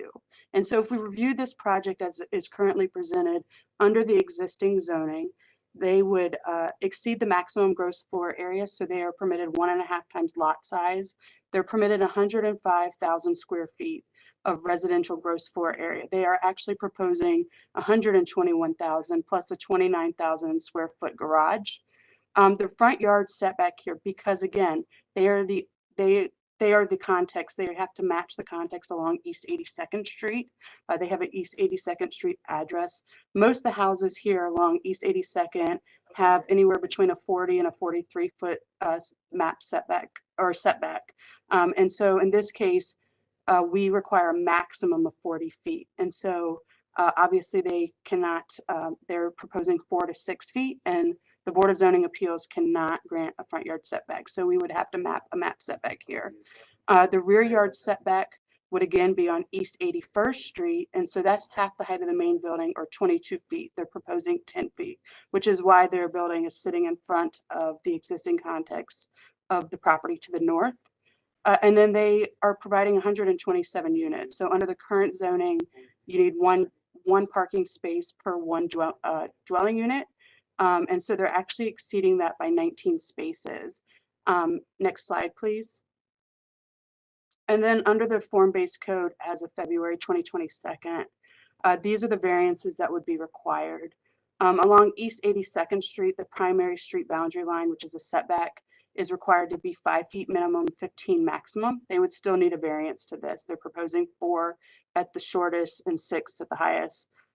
There's a 50-foot max required between the street facing entry on East 82nd and 60 feet on Chester. So along Chester and along East 82nd, they're proposing the ground story to be a parking garage. And so this is in reference to that active depth required. So 15 feet is required along East 82nd and 9 feet on Chester. And so active depth, this is biddable space.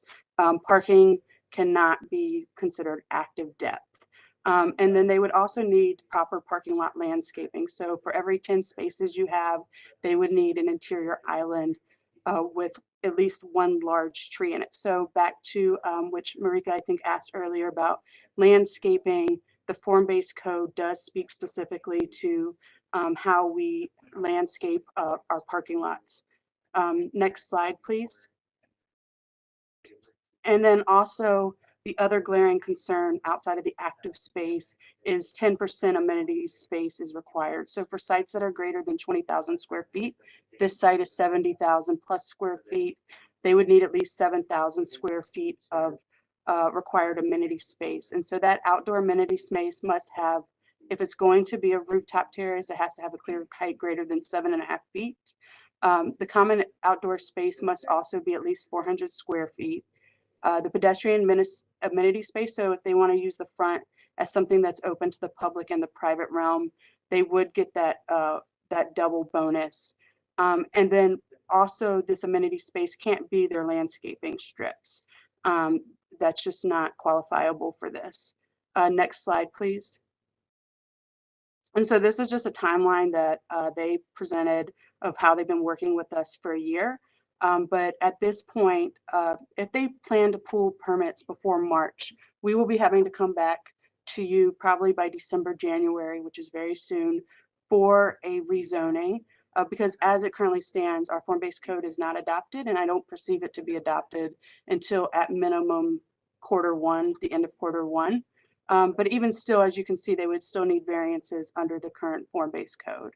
And so with that, I think Kim Scott, the neighborhood planner, has some comments. But I did want to present to you all that they would need a rezoning if you approve the design as they are presenting the site plan today. Thank you.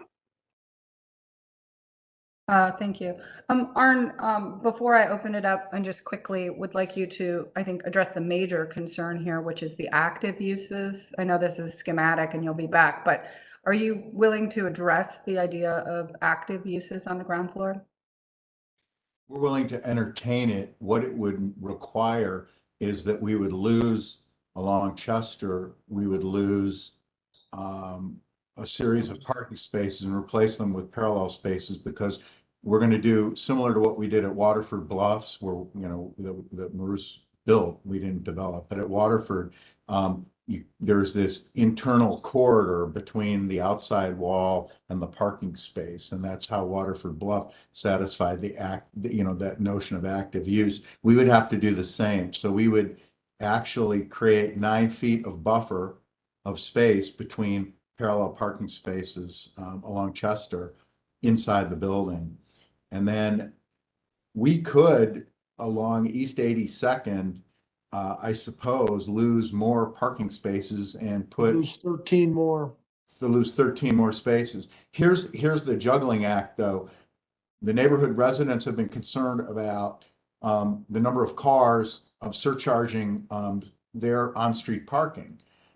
So we wanted to kind of self-park and contain residents and guests within our site to be responsive to the neighborhood. So if we lose 13 spaces inside the building, and then we can certainly put amenity space, you know, in that 18 feet of depth along East 82nd Street, we can certainly do that programmatically. But we are trying to be responsive. You know, we've met a number of times with the neighbors, and we want to make sure we're being responsive to them too. So that's a little bit of the balancing act here we're trying to do. But you're open to look at the spirit of whether it belongs on Chester or 82nd or on the corner or wherever, to have some small amount that does add life if necessary. So we'll pause Absolutely. there and let Director Wong go first and then commission members. I do want to call on Chief City Planner Kim Scott to see if she has comments for the project, both summarizing design review as well as some staff comments. Right, so this project was reviewed yesterday by the Euclid Corridor Committee. The committee was surprisingly subdued in their questions and the action to make a motion. And here are the comments pretty much summarized. There was a concern about whether there was actually going to be a plaza on Chester included in the plan. There was concern whether with the fence height and how well the trellis area was going to work. There was also a comment about the scale of the project footprint and whether it could be smaller. And that would solve for some of the project challenges. There was a question about the significant long span of the building along Chester and whether there would be any public art. And so finally, there was a consideration to actually table the project, but I guess because this was a schematic review, they decided to move ahead with the motion. There was also one comment finally about the project design in comparison to the Finch project on Chester between 97th and 100th, and that the design here is much more superior.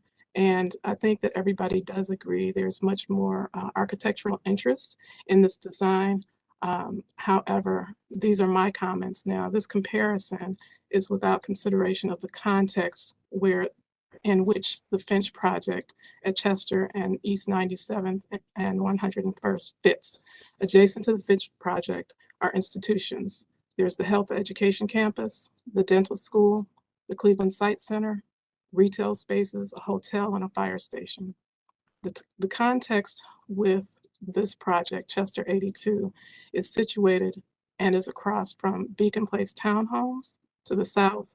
It's adjacent to large single-family homes along East 81st and East 82nd.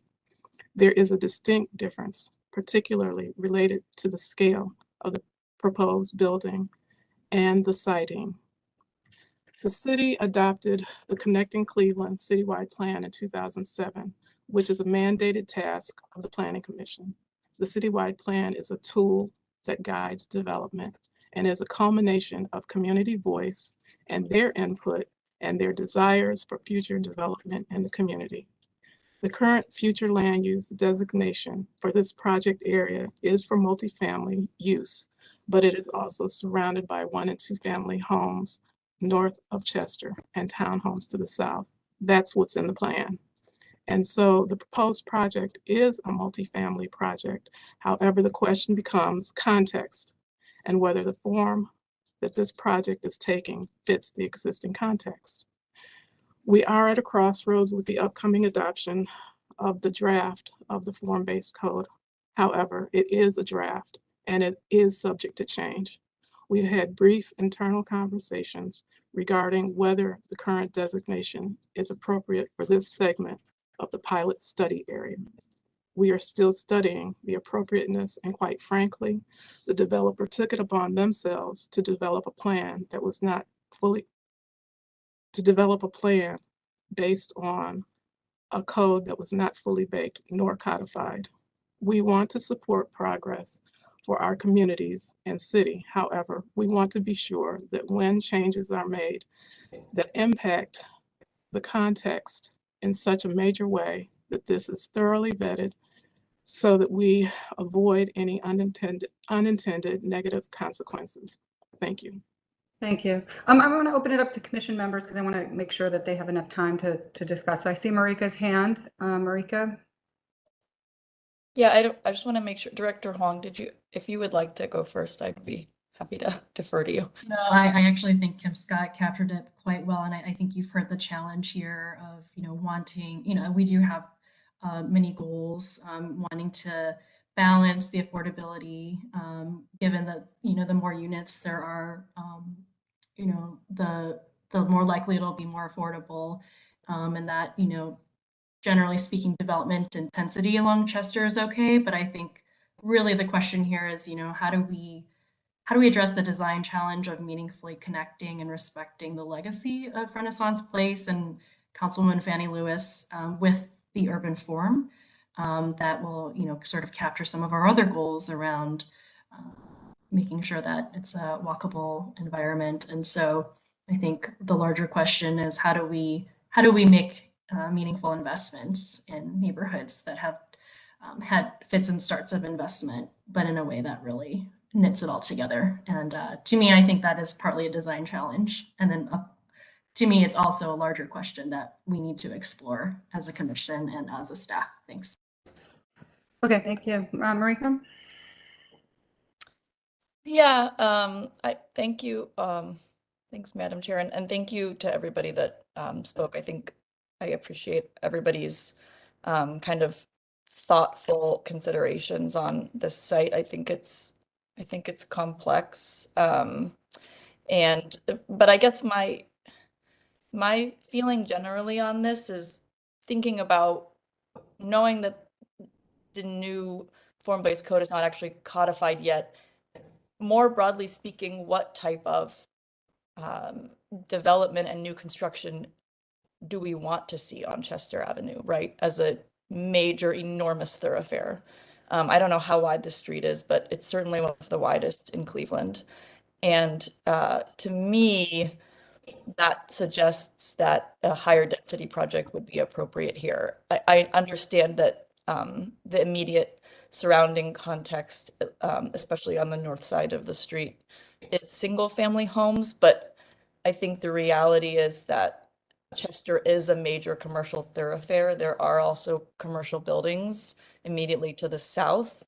And I also think that it makes a difference that the residential development on the south side of the street is actually set back pretty far from Chester Avenue. There's even a pretty large green strip with Chester Parkway in there. And so I feel like I don't think that the urban context is the same as if this was, like the project on West 44th, where it's really just essentially a 2-lane road, and the sort of proximity between the north and south side of the road is the same. Chester right here with this green meeting in the middle almost feels more like Martin Luther King Drive or something like that, just in terms of the expansiveness of the street. And so to me, this density feels appropriate for this site. I do think that it would help the project, Arn, if you could consider maybe changing that first bay of parking on the ground floor along Chester into maybe that becomes, the amenity space or the fitness space, and then you get another unit back on the second floor. I think something like that could work. And then the other thing that I would like to ask about, which I'm sorry, I don't know, there was a lot of talk about parallel parking on Chester. Is there actually parallel parking allowed here on Chester? I thought that there was not. And that's a broader question, probably more for planning staff, of why is there no on-street parallel parking on Chester? And could there be? And I would be curious to see an inventory of if you were to add on-street parallel parking spaces all the way along Chester and maybe on 82nd along the project, how many spaces would that net? And could that almost make it neutral between the bay of parking that you would get rid of if you were to change it into an amenity space? To me, Chester is a somewhat inhospitable feeling street for pedestrians. It's because it's so wide and there's no buffer of bike lane or on-street parking or anything like that. I know that there's probably forthcoming plans around that more broadly, but I think that that is something that we should be taking into consideration, is the full urban context of possible new on-street parking that could somewhat offset some of these, especially since this project has 19 spaces in excess of what it actually needs. So I'll leave it there, but thank you, everybody. Okay, thank you. August. Um, I agree in principle with Marika. Um, One thing that I just want to remind everyone about, because I live just south of here, there are very few opportunities for affordable market rate. Every tower that's going up is a high-end market rate, and it's not for the people who either work at the clinic or live in the neighborhood. So I just wanted to clarify that. I would love to hear from Famicos, and I also would like to know where the council person stands on this. Thank you. Do we know where the councilwoman is on this? The councilwoman was interested in making sure that the community was heard. She helped to coordinate a community meeting that was held on August 1st, where 27 people attended. I will say that early on when this proposal was introduced to me by Mr. Harlan in October of 21, you know, I advised you need to have a conversation with the councilwoman. Well, no, at that time things were changing. So, but you need to have a conversation with the community. And that seemed to be a sticking point with this group. Didn't really know who to contact. I gave names and numbers, but the councilwoman is, from my understanding, is satisfied simply because there has been a community meeting, and it seems as though Ms. Rains, the resident that is closest to their project, seems relatively satisfied that her questions, her concerns have been addressed. Okay, thank you. Commission members, you should keep moving because we still have the agenda, but I'm going to ask for some motion. Madam Chair, I haven't heard from Famicos. They're here. That was one of my requests. I want to know where they stand on the project. Thank you. Okay, well, if they would like to speak, they could raise their hand. August, I can't force them to speak. So they may be here, but there we go. Khalid, I can't force anyone to speak. So I guess they were presented as being part of the team. Okay. Speaking. Good morning, everyone. I'm actually on my phone, so I was working out the mechanics here.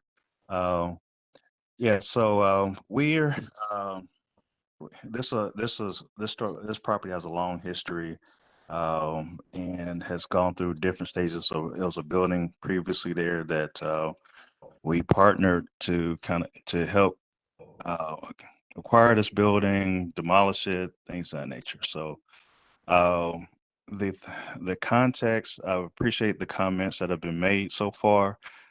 Chester has been a challenge for this community from day one when it was built.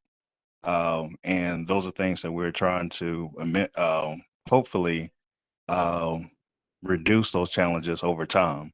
The way we record developments here going forward will help with that. Of course, we have our Chester 75 development that was previously approved. And I believe that other developments should follow suit as far as the way that building approaches the corridor. Yep. And so with this one, like I said, we appreciate the comments that have come forward. Looking forward to working with the team. There has been communication with the neighbor, as been stated. There will be continual conversation with the neighbor to make sure that, especially on East 81st, to make sure she's comfortable with this project. The scale there, we support an apartment building on this site. We feel that it would having that density along Chester will improve the urban context there, and keeping in mind that it needs to, and they've the scale, as I think they mentioned this before, as far as the stepping down the scale, which is pretty much the scale of a townhouse, well, for a 4-story townhouse. So they have been stepped that down, and we'll work through the remainder issues with the zoning department. Thank you. I'm sorry to push everyone along. We still have 7 design review cases plus mandatory referrals and administrative approvals. So we're going to move a little more quickly. I thank everyone for the comments and ask the commission members to think about how you would like to move this forward.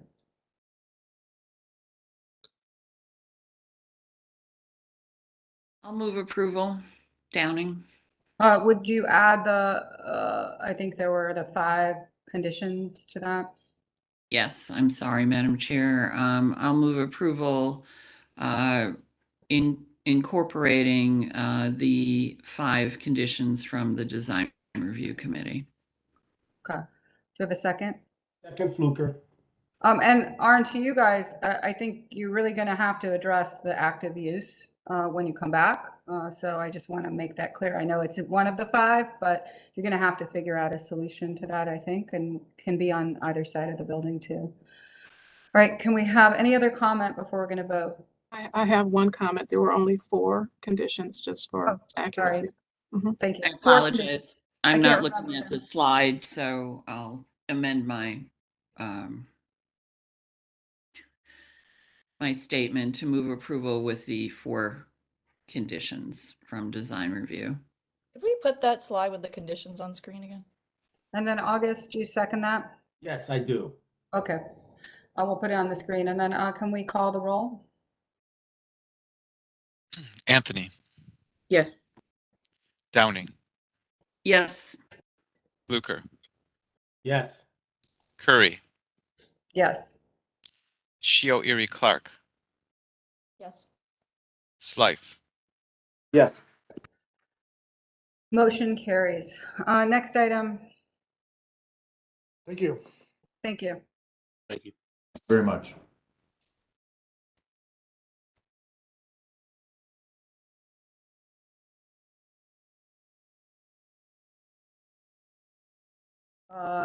The next item is Euclid Corridor as well. This is 2022-029. This is the proposed demolition of a 1-story industrial building at 1282 East 125th Street.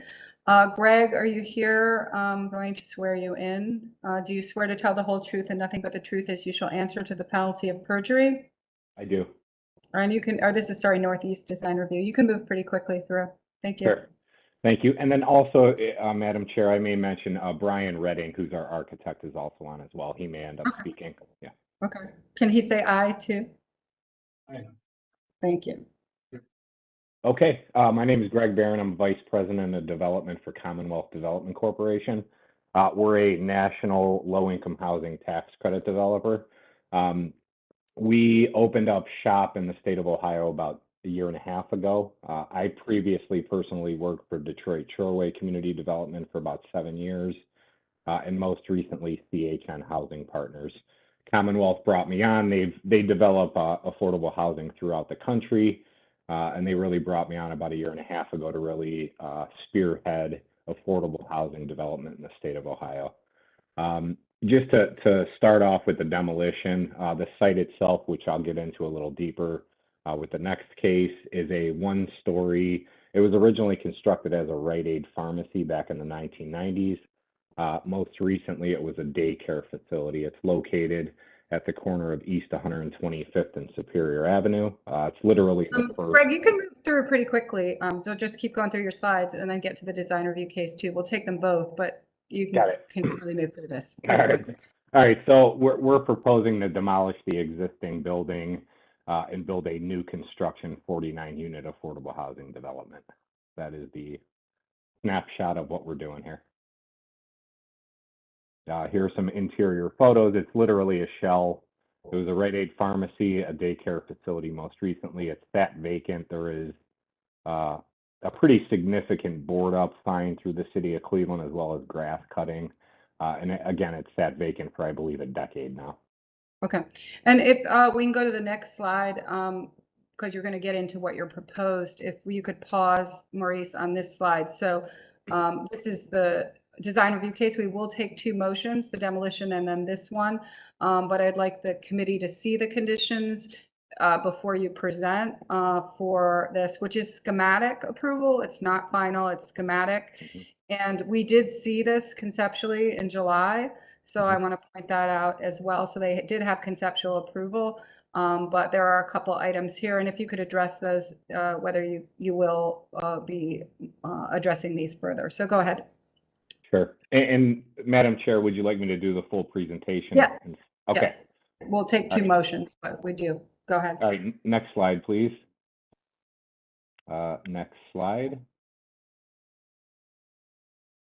So just briefly, again, it's a 49-unit new construction affordable housing deal. We are in partnership with Famicos Foundation. They're actually part owners with us on this project.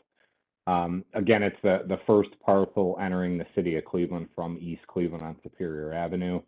The deal is for seniors and really geared, again, affordable 30% to 60% AMI. The building is a mix of 39 one-bedroom units and 10 two-bedroom units. And the building is really catered towards the senior population. On the ground floor, we have a number of different amenities, including community space, a classroom. We actually have a fitness center with senior-specific equipment. We also have a wheelchair storage room for the seniors that'll be in the building. A couple of big things for us: we have enhanced site and building security camera systems. The parking lot itself will be fully gated off. Next slide, please. The project itself, once completed, and we will end up coming back for a lot consolidation or work through the city for a lot consolidation, and includes two separate parcels. 12417 Superior Avenue is actually a City of Cleveland Land Bank parcel that's vacant, and we will consolidate that with the East 125th Street parcel where the building will be demolished. Next slide, please. Here are the senior amenities. It's just laying out that we've already researched and we're working with a provider of fitness equipment for the seniors in the building. Next slide, please. Here is a snapshot of public transportation. It's located directly adjacent to a number of RTA bus stops, and it's less than a mile away from the Windermere Rapid Station. Next slide, please. Public transportation, you can move through that one as well. Site location, next slide, please. Next slide, please. Here's a neighborhood development map. We really developed this about a year ago just to show some of the development projects that are moving north from University Circle. You could see our site is in the upper right-hand corner. Next slide, please. Here is a surrounding uses. That's kind of tough for you guys to see, I'm sure. But again, it's surrounded. There's actually to the north, there's a vacant single-family home. To the west, we have the vacant City of Cleveland Land Bank parcel. There's also two vacant parcels that are currently tax delinquent and going through the tax foreclosure process to the west. Next slide, please. Next slide. Next slide. You could, yeah. And here are the architectural plans. Next slide, please. So within the presentation, we did include the existing conditions, the site plan, the landscape plan. Madam Chair, I'm not sure how in depth you want to get right now in these plans. Well, we can't really see them. So go through I would think we need to see the site plan and the elevations. Sure. And actually, if you don't mind, we'll come. At the end of the presentation, there was an adjusted site plan and landscape plan that we'll come back to. Okay. Well, let's just go through the ones you want to show us that make the most sense. Okay. Next slide, please. Next slide. Next slide. Just go to the elevations right there. Okay. So here's the elevation.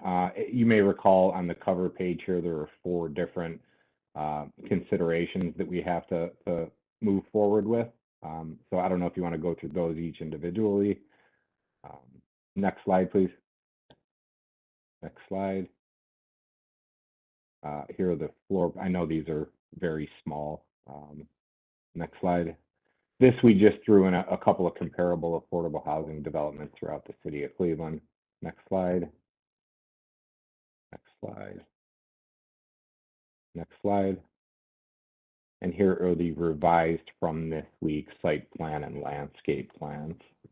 So the site itself, again, it's a pretty small parcel when combining both the city land bank lot and the 125th Street address. We have, because this falls within an urban form overlay district, there are specific parking requirements. It's actually, the minimum would be 25 parking spaces and the maximum would be 49, a 1-for-1 for each unit. We're showing 29 parking spaces currently. We have the site itself, there is a seating area, which you can see about midway on the western portion of the site. One of the stipulations that came out of design review was also to really think about that, how we'll have seating areas and landscaping around that. So we're going to consider that for final approval. We also do have 2 vehicle charging stations on the site. And that really came from, part of the financing for the project is a City of Cleveland Housing Trust Fund award that we received a few months back. And through that application process, there were a few specific site items that we agreed to include within our development. Next slide, please. Here's a landscape plan. Again, it's a pretty tight site.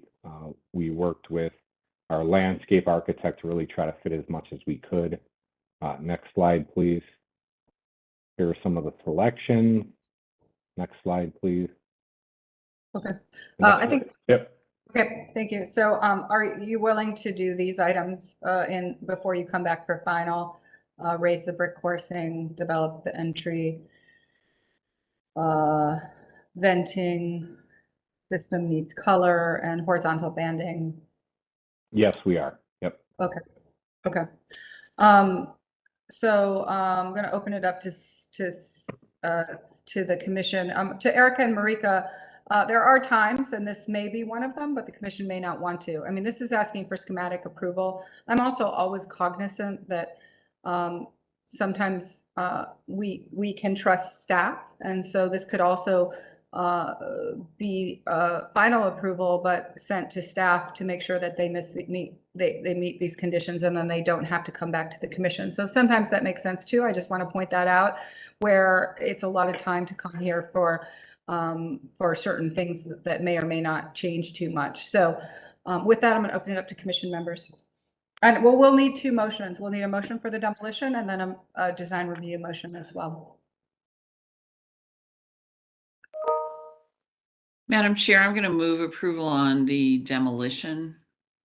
Okay, we have a motion. Do we have a second? I'll second.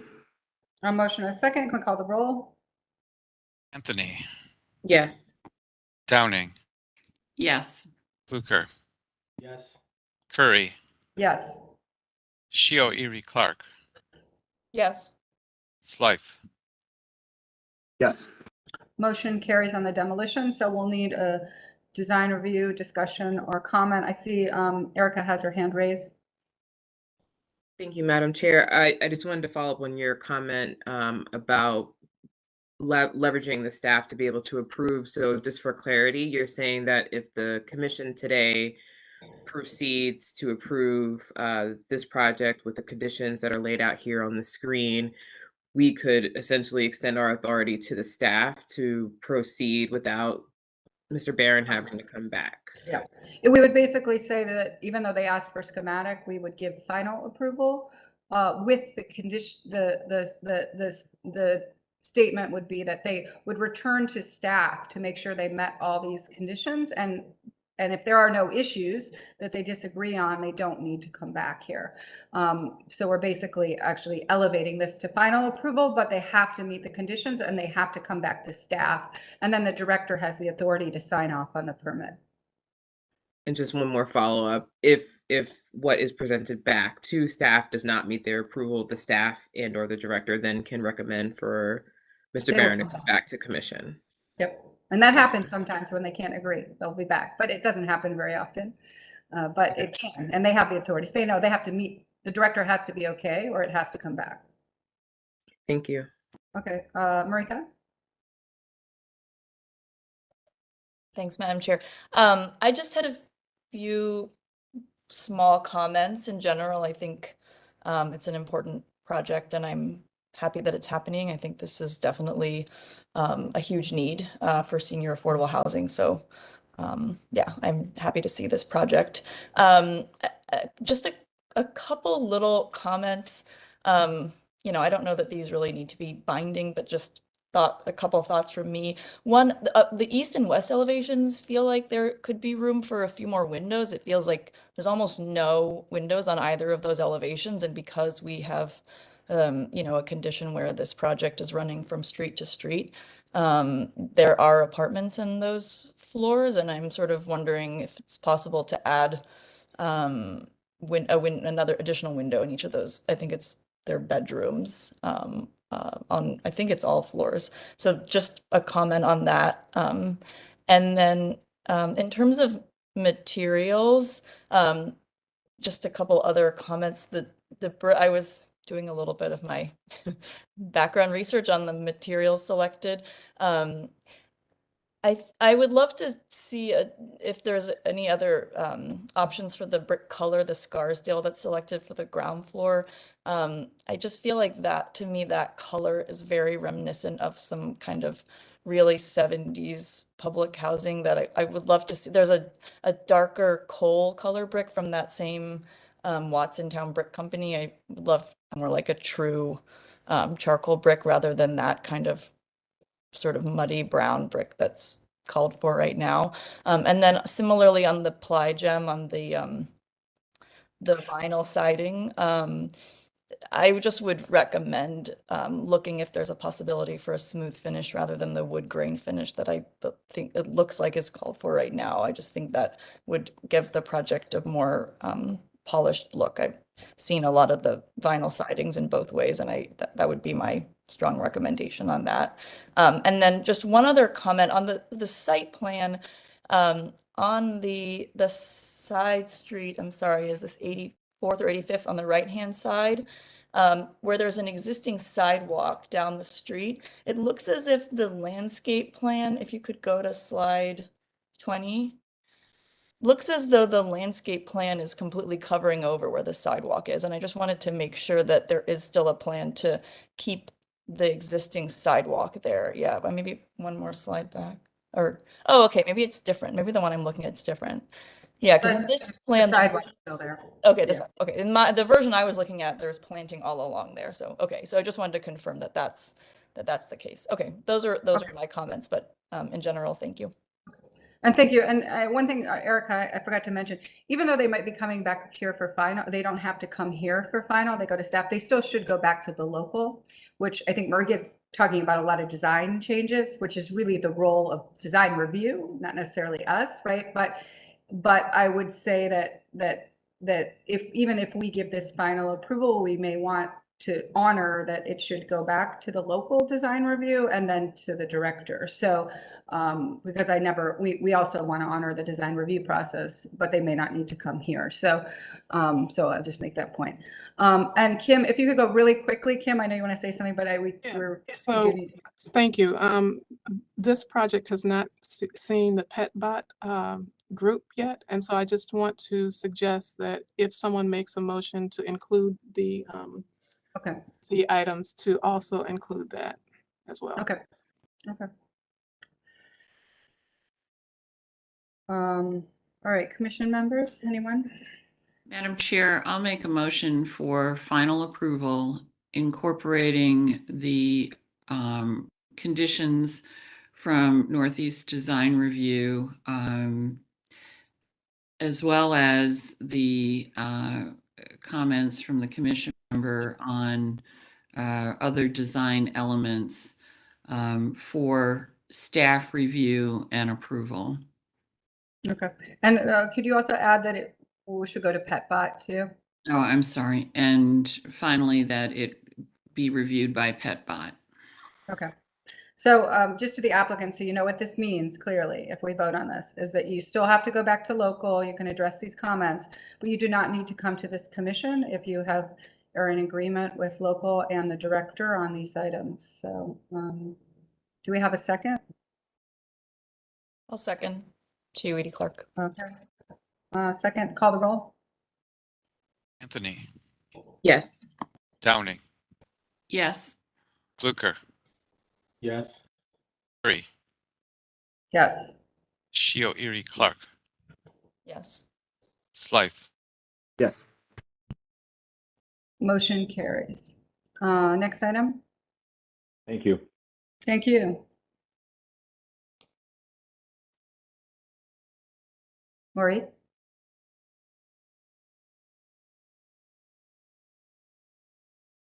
We move to the demolition. Thank you. Here we go. Okay. This is in the Northeast design review, a proposed demolition of a 2.5-story residential structure at 969 East 144th Street. Rebecca, if you're here to speak to this, do you swear to tell the truth, the whole truth, and nothing but the truth as you shall answer to the penalty of perjury? Yes. And this was approved at local. Go ahead. You can go through pretty fast. Yep, next slide, please. So it's basically just a 2.5-story residential house for a demo that's located behind the Lake Erie Prep School. Next slide. You can kind of see the map view of the house. Next slide. Next slide. Here are some exterior photos of the house. Next slide. Next slide. Some interior photos.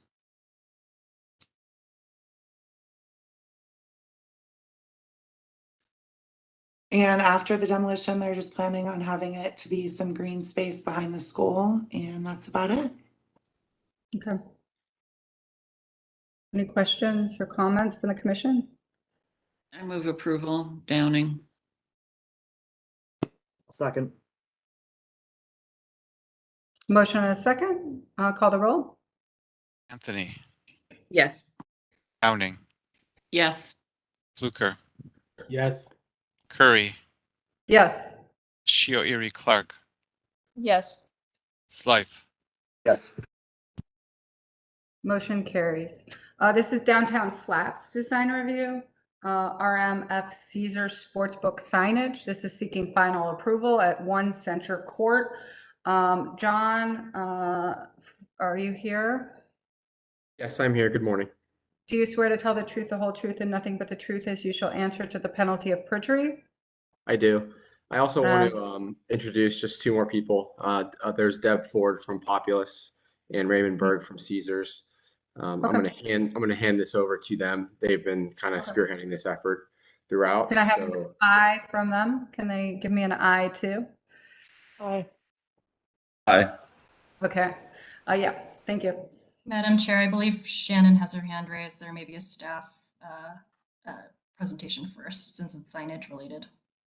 Okay. Shannon, are you going first? Her hand went down, or Maybe. not? Okay, go ahead. Morning. Please, thank you. Next slide, please.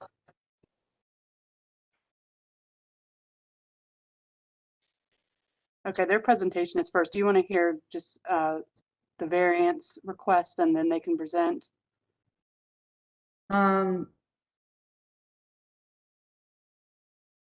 Sure, go ahead. And for Erica, just so you know, the commission there is a strict sign code, but we are authorized, we do have the authority to make exceptions to size, and Shannon will get into this and other issues around the signage and sign code. So it's one of the things that we can do. And so you'll see today that if these signs are larger than the code, we can absolutely allow that to happen. And Shannon usually tells us in very great detail by numbers how much. So go ahead, Shannon.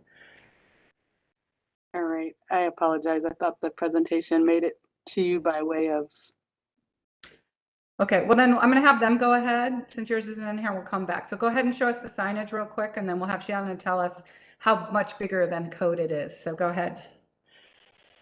Thank you.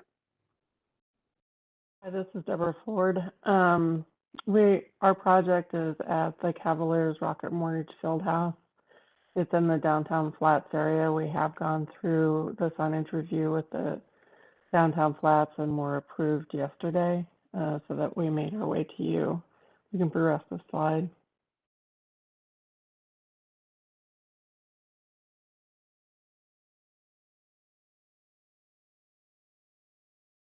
And again, you see Rocket Mortgage Fieldhouse here. We can progress.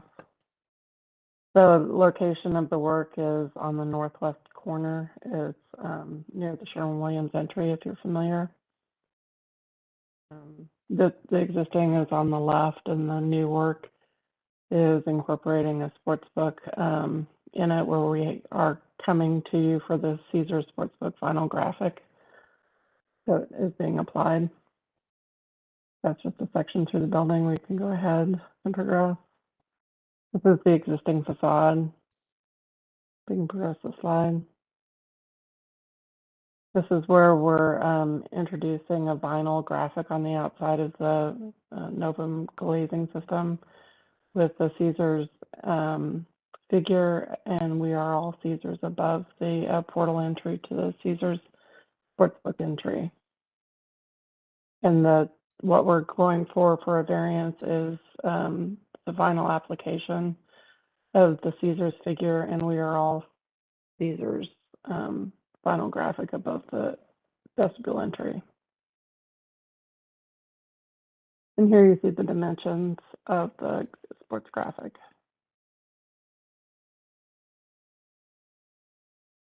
And here's a contextual slide of other vinyl graphics that are in context to this particular entryway.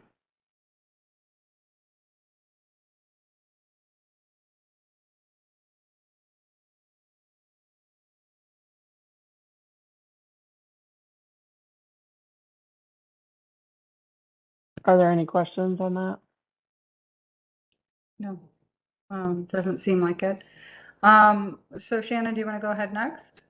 Yeah, so as you had stated, Chairwoman Curry, signs in design review districts, the Planning Commission has the ability to vary the code to be more strict or less strict, to basically obtain more creative signage or different types of signage based on a criteria of things, design compatibility. Does the variance call for signage that is more compatible with the existing property or nearby properties? Is it in line with Planning Commission and the Council's adopted design guidelines? And is it the minimum variation necessary? And so in the case of this specific application, Caesars Sportsbook has already been approved.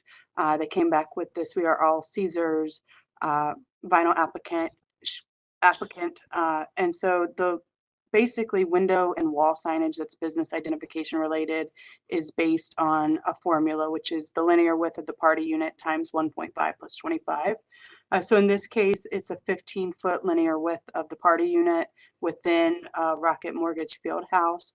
So they are permitted a maximum of 47.5 square feet. And they're proposing essentially 85, almost 86 square foot of signage here. And so it's a 38.3 square foot variance that's required.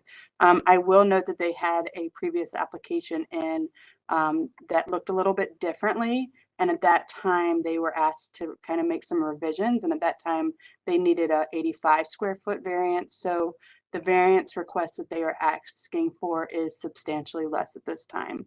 So again, you're just reviewing, obviously, their design review for the signage, but giving the variance for signage that is better suited to the design of the subject property. Does it result in signage that follows the Planning Commission's design guidelines? And is it a minimum necessary to ensure design compatibility with the surrounding properties as well as their own property? Thank you. Okay, thank you. Commission members?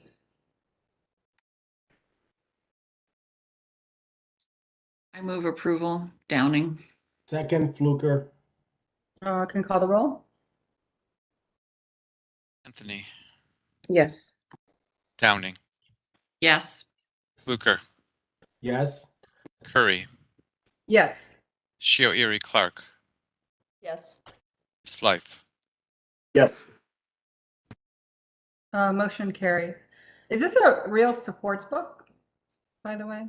Just curious. Yes, it'll be a functional sports book, standalone. We have quite a few of them around the country in arenas. Okay. This will be the third one in the country. They're that code- allowed. Is that That was code just word for like- gambling? Yeah, are they Yeah. allowed? Is this They are obvious? allowed, They're yeah, allowed. the They're allowed. the regulators in the state of Ohio are gonna give us a license to operate this here in the next couple months, hopefully, once we pass all of our inspections. But it's only for 21 and over, right? So it's only 21 and over who are all Caesars? Correct, I believe so, yeah. Okay, okay, good. Thank you. All right, next item. Thank you, Lynn.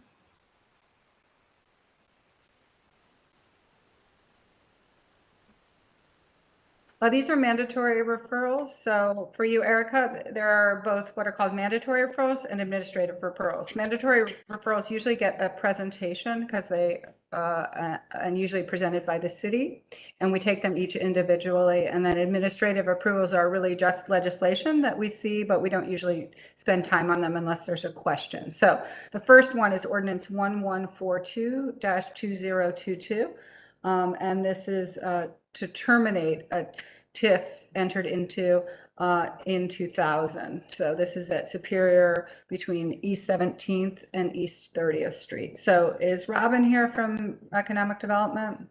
Yes, I'm here, Chairwoman. Thank you. Good morning, members.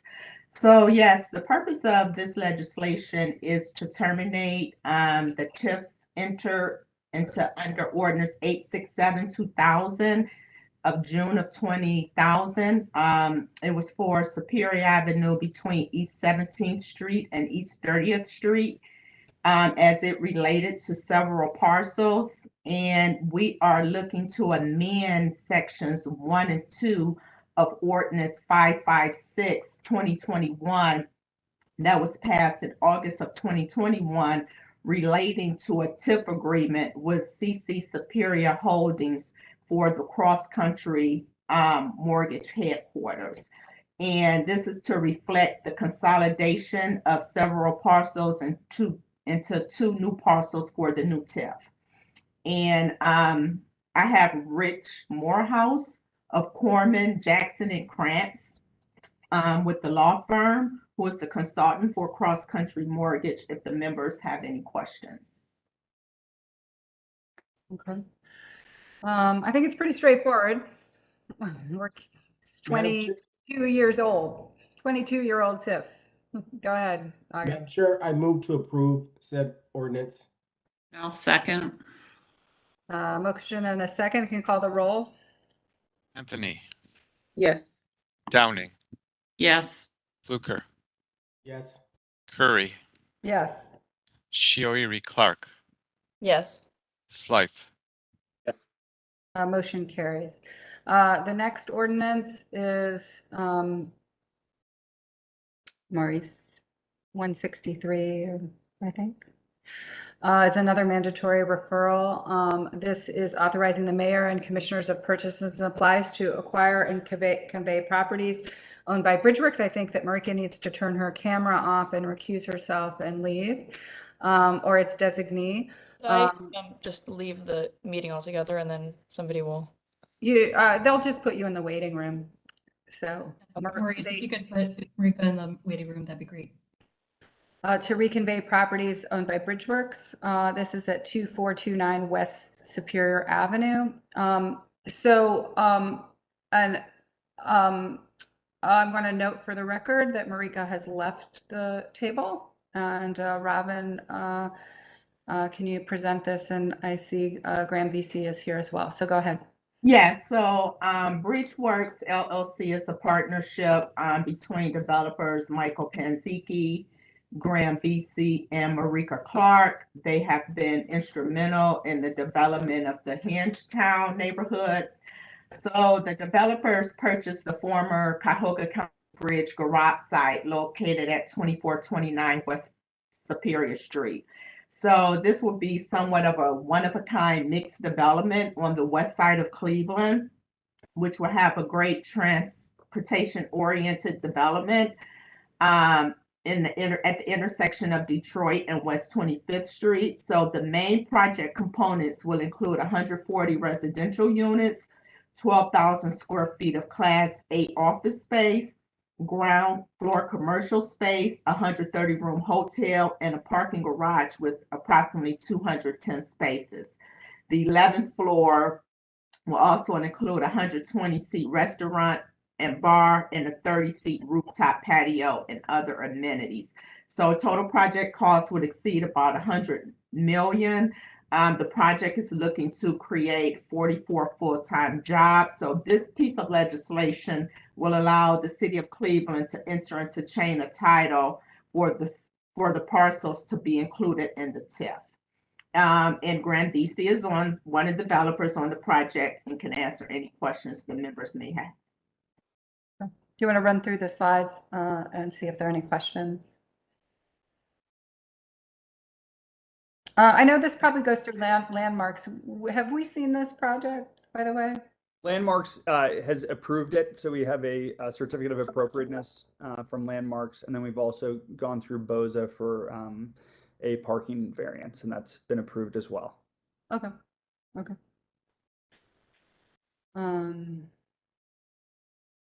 Okay, commission members, this is for really the TIF for this project. I move approval. Downing. Second, Fluker. Motion and a second. Can we call the roll? Anthony, Yes. Downing, Yes. Fluker, Yes. Curry, Yes. Slife. Yes. A motion carries. I hadn't seen the design very well. It's beautiful, by the way. It's Mass Design Group out of Boston, and then also locally LDA. Yeah, it's a beautiful piece of architecture. First, I've really seen it that close up. So thank you guys. Congratulations. Yeah. Okay, go ahead. Administrative approvals now, Erica, for these, we just pause on them. We do, unless you see something that you want to ask a question about, we do these all together. And then if anyone has a conflict with any of them, they can raise them individually, but we don't really read them, but here we'll go. This one's Magnet, go ahead. Next one.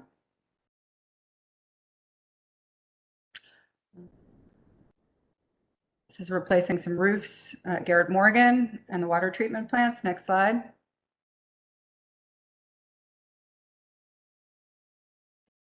This is at 107th. It's a numbered zoning map change for Stokes West. For Stokes West, which we saw before. Director, City Planning, so this is in the Parks District grant. This is the Cheers local match that we had appropriated earlier this year. Mm-hmm. And this is an extension of the form-based code contract so that we can extend it to next summer. Mm-hmm. This is Bridgeworks, so we'll need Marika to just note an abstention or a recusal from this one as well. Just next slide. And that's it. So can we have a motion for the administrative approvals noting at least one abstention from Marika? So move. Downing. Second. Call the roll. For the record, we should have Marika be recused for that last one. Thank you. Do I need to leave the meeting? I'm not clear. I'm not sure what I need. No, I think you can just recuse yourself from the last one. It's fine. Go ahead, call the roll. Okay, sure. Anthony, Yes. Downing, Yes.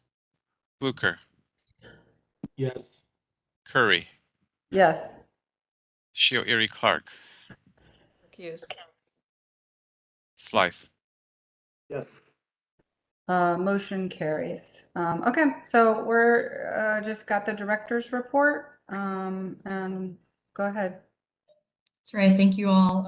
And thank you for walking our new members through many of our procedures and helping to explain everything. So I really appreciate all of your efforts, Chair Curry, and then also to all of the staff. Just a few points that I will verbally walk through since I was not able to prepare slides for this, this update. First of all, we have reposted our city planner posting. So you'll find it on our website. And I'm happy to send that around to everybody following the meeting. We are seeking 2 more city planners. And so this is the first posting that you'll see toward the end of the year. We have had 5 North Coast Lakefront Connector public meetings thus far. So just following up on our lakefront discussion from the prior week. I have to say that the St. Joseph's group wins in West Park for the most number of residents who showed up. I think they had like 65 or so people show up, and so far it's been very robust in terms of the discussion. Broadly speaking, I can say that everyone I've been to, nobody wants things to stay the same. They want us to keep moving forward with exploring the land bridge. And I keep saying that, you know, as I've gone through the process of interviewing many of the candidates and consultant teams for the master plan, and looking at different examples from other cities like Columbus, St. Louis, Dallas. Other cities have done this, and we can too, because Cleveland deserves it, and we can do it. Moving on to a few more administrative things. Coming up on December 2nd, we are going to have a discussion, we being the staff. We want to introduce some design review committee policy changes to you all for discussion. The second thing we want to discuss is some small zoning changes, such as fencing requirements, etc., to make that process easier for BCA, as our BZA agendas are very full and very full of fencing projects. Making small edits to our code to make it a little easier for people to get through the process. And then finally, we will be discussing our townhouse code revisions with you as the commission.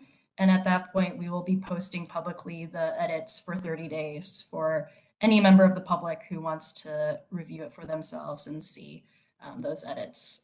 I will say I'm glad the staff have been engaged. We've had a few meetings, either with CDCs or community members, to hear any additional concerns about the townhouse code. And I can say that the staff are listening and really integrating some of that feedback in.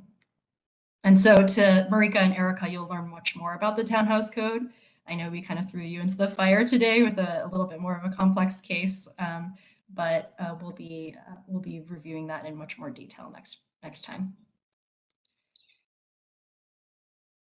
I see that Member Pfluger has his.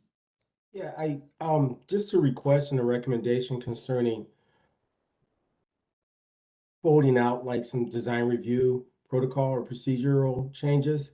I think we should consider revisiting what the criteria is for submitting projects. And what I mean by that is, if you don't provide context, if you don't provide certain criteria that's mandated by that request, then you don't get on the docket. I think that'll hopefully eliminate some of the consternation we experienced today.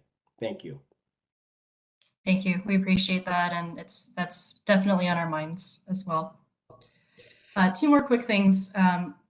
We will be having a commission lunch after the final meeting of the year, which is December 16th.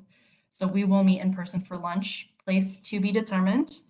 And we will all have to pay for our own lunch per ethics code as we went through that training. So just keep that in mind. We will find somewhere delicious, because Faith is going to find a delicious place for us, and you can't ever go wrong with her selections. They picked Taza, I see. Taza, yeah, that did come. Arby's. I said Arby's, Councilman. She picked Taza. And then the last commission meeting would be in person, or only the lunch would be in person? The meeting would only the lunch will be in person. The commission meeting will be virtual, and then we'll all head over to lunch together. And the purpose of that is to welcome our new members and then do a few refreshers. So I hope that we'll have some frequently asked questions gathered by then, so that we can have staff share with you some more information then. Can I ask, it just in what you propose to discuss and such, that we don't need to notify, or it doesn't at all violate sunshine law, does it? No, because we're not talking about any project-specific items that require a vote. And in fact, our rules does actually allow us to do training. So Okay. I have discussed this with the legal department. We can take minutes just to be safe. And honestly, I think it's good practice to show the types of topics we're talking about. I anticipate we'll go over things like, what is an urban form overlay and pedestrian retail overlay, or even just what's the purview of design review. I think there are some good refreshers that would be helpful. And, to be safe, happy to type up minutes. Okay, thank you. That would be great. Director, when will we be able to meet in person again? Oh, the question of the year. Maurice has been working really hard with IT. We have the setup. It's mostly about making sure that our microphones are ordered, and that our two screens can talk to one another. We have held hybrid meetings in that room before, so if you feel the urgency to move into in-person, we could try it. But I do worry about audio and being able to hear everybody very clearly.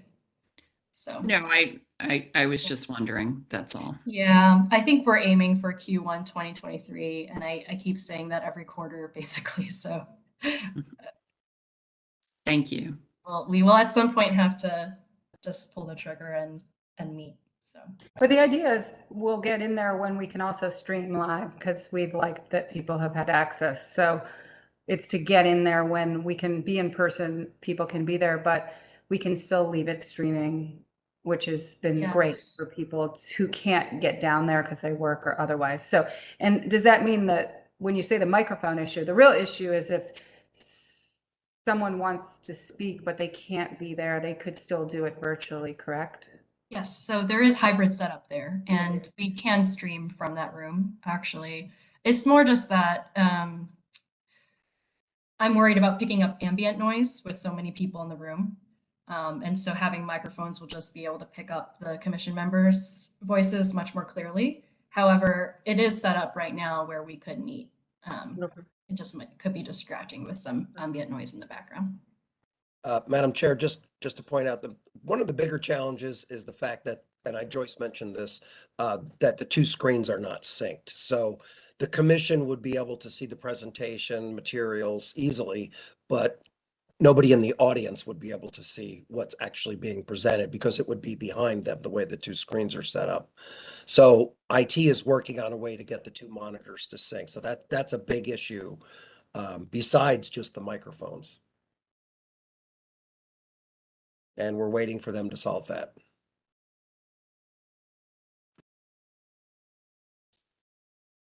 Okay. Understood. Thank you. The very, very last point is mostly something I saw in Cranes yesterday, a report that came out about our land usage in the city of Cleveland. And Michelle Jarboe reported that about a third of our land in Cleveland is actually owned by the city or public entity, which is just remarkable. I think it's both shocking and then also an opportunity. So as we go into 2023, we will be thinking about updating our comprehensive plan and thinking and dreaming about what does Cleveland 2040 look like? What does Cleveland look like 15 years from now? And so I think, that article definitely will spark quite a bit of conversation internally with the administration and has already. And I think that will be a big point of discussion for us as we move forward into that planning effort. Director Wong, I do have a question as you guys embark on that plan. Who will be involved? Because I think it's also about leveraging development and not just creating sort of vision, right? Strategic about where we can actually cause things to happen where obviously they haven't. Southeast portion of the city, right? So I just hopefully that gets layered in as a part of the process. Thank you. Thank you. Appreciate that.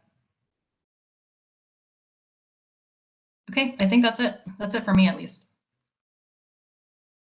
Anybody else? Marika or Erica, you want any surprises or things we should think about for you guys, or anything you want to say? I know each meeting there'll be some surprises, I have to be honest. After 15 years being on the commission, I'm always surprised. So just FYI. Thank you, Madam Chair. No, again, it's a learning curve, and I think everyone has been really patient in my first meeting, and I'm sure Marika agrees with this being her second meeting. So I think just having the accessibility to the staff, even in between commission meetings, and making sure that we're adhering, obviously, to all the conditions of, sort of communicating and not violating any laws, obviously. But yeah, I think having ongoing training, I think, is helpful. But also, as Director Juan was just alluding to, just creating space also beyond what is right in front of us to dream and imagine, where our city can go in the next couple decades. So looking forward to that. Yeah, thank you, Madam Chair. I agree with you, Erica. And I guess for me, I am definitely still learning sort of what are the elements that are meant to be the purview of the Planning Commission versus, I guess in my case, things that might fall under design review or other bodies. Since my background is in architecture, I definitely take an interest in some of the details on some of the projects. And so, but also just understanding kind of what is under the purview of different, zoning changes and the various things that we review. I was listening to the panel, the Cleveland panel at COP27, and it was making me think about if there's just any, broadly any areas, strategic areas that we should be thinking about in terms of sustainability as this body. And just a general comment, maybe it's something that could be talked about more at our lunch, but something that's just on my mind because we do have, the ability to shape how this city will sort of take on various green and sustainability related initiatives in some sense. It's a good question, probably one we should grapple with. I will tell you, I was surprised today by something. I texted it to Joyce, but the case on Chester raised some red flags for me from this perspective, which is if they tried to use the form-based code in good faith and it caused this much consternation about something where we would want some kind of density, then I think we need to look at that really carefully. So Shannon, it might be a little bit of a test case, and so it is a test case, but I had pause about the fact that we had a developer who chose to try to use it before it was even formed or passed. And I suspect that, there was still a lot of tension between the outcomes there and what maybe, we had wanted. So I don't know what that means. I just said it caused pause for me because we're thinking kind of whole cloth to go to form-based code. So August, go ahead. But Madam Chair, there's a lot of history in that project. I know. You're not aware. I know that, but I still. But also their position was one of self-fulfilling prophecy, and we have to sort of filter all that out because I know a little bit more than I should because it's damn near my backyard. So yeah, I agree. Yeah. But from the perspective of this, which is that certain neighborhoods in the city have had more density than others, right? For a variety of reasons. And I do think we do want to think about density, but also affordability. And we want to think about sort of the form of the building and scale. And anyway, I know, August, this was not the best one for me to raise it with, but it did raise this question for me about maybe we need a few more test cases that truly ferret out, are we going to get what we think we're going to get from it earlier? Go ahead, Shannon. Yeah, thank you. So this has been a test for us all along, right? For the last year of like, how do we move them in the right direction? I still think they're missing quite a few like big parts, with how it relates to that active space and amenity space. But this is what kind of draw that question, like, should Chester be a frontage? Marika brought up some good points. Like right now, Chester's like a boulevard, right? Because it's so wide. But I think there's been more conversation about what is Chester in the future. And like, is that going to be more of a street calming? Do we want it to be more pedestrian friendly? Do we want it to be walkable? And I think the form-based code for that section that's mapped for Chester being what it is mapped right now, is making Chester a frontage. And so I think that's where like the design comes in, right? Where you can, allow those transitional pieces to step down to be more in scale with those areas along north of Chester that are more single family, two family in nature and less institutional or dense versus some streets that are more dense like East 66, right? And then also conquering that East 55th to East 90th section of Chester that never was able to get a Chester address before. Maybe we need to work with the survey department to make Chester be able to be the frontage, which I think is what was the purpose of the form-based code when it was drafted a year ago or so. And then again, you're right, the test cases, I think that's interesting. So we actually had a conversation with David Ellison regarding the townhouse code last week, as you may be aware. And they brought up a really great idea where when we put the form-based code out for that 30-day public hearing, kind of like we're doing with the townhouse code, he talked about maybe setting up some time with the AIA and getting some volunteer architects to come in for a weekend as part of like some of their continuing ed or whatever have you, and allowing them to take the form-based code and give us their best projects and what could be the worst projects, right? Just like a charrette kind of thing for like a weekend. And I thought that was a really good idea. And I had, spoke to Director Huang about it, and I think she's on board that it would be a really great idea. Obviously, we've had 16 external reviewers review certain sections or review the whole code. Various developers and architects have had provided their feedback that we're incorporating. But I do agree that, it is a pilot project. So like, we're going to have a period of time where it's not going to be perfect once it is adopted. And then we're going to have to take that year or two to make some changes. Or maybe we ultimately decide, hey, this form-based code thing really is not great. And we need to revert back to our old way of zoning or fix it in a way. And so this is an example of like where like, we're being confronted with, they took the good faith to do it. It really ultimately depends when they pull the building permit, whether we're going to need to do a rezoning for that site or they would follow under the form-based code. But another example of a project that came before you guys was, and Adam has already left, unfortunately, but was the Coram Cleveland Public Library Senior Apartments on Detroit. They are also fell into that Detroit Shoreway pilot project. And I think they really met the spirit of the form-based code as well for that project, as much as humanly possible without it already being passed. But I do agree that, it's going to take some testing. And it did raise some good questions, which we as a staff have been struggling with as well. Hey Shannon, I would like to, I'm an architect and I belong to AIA only because I get discounts, not because I like them. But still being recorded, Still August. on the record, August.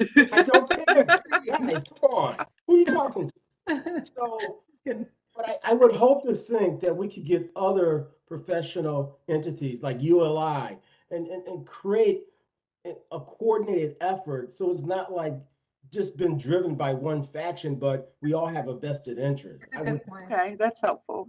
Yeah, like ULI or APA and ULI and AIA. That makes a ton of sense, actually. Yeah. Also, has there been, I'm assuming, but has there been input from kind of the local design review bodies who see a ton of townhouse projects probably in each neighborhood? I know in Ohio City we see many, many. For the form-based code specifically, there was a ton of public engagement. So just to go back real quick, not to burden the time, but so the project started in, they started talking about form-based code, I believe. Chairwoman Curry could probably speak to this more so than I can because it was before my time. But back in 2015, there was, they worked with the ULI and had a variety of different symposiums and such. And then this really kickstarted with getting the consultant in 2019. They were hired and we started really kicking off with a really intense engagement process with each of the three pilot geographies.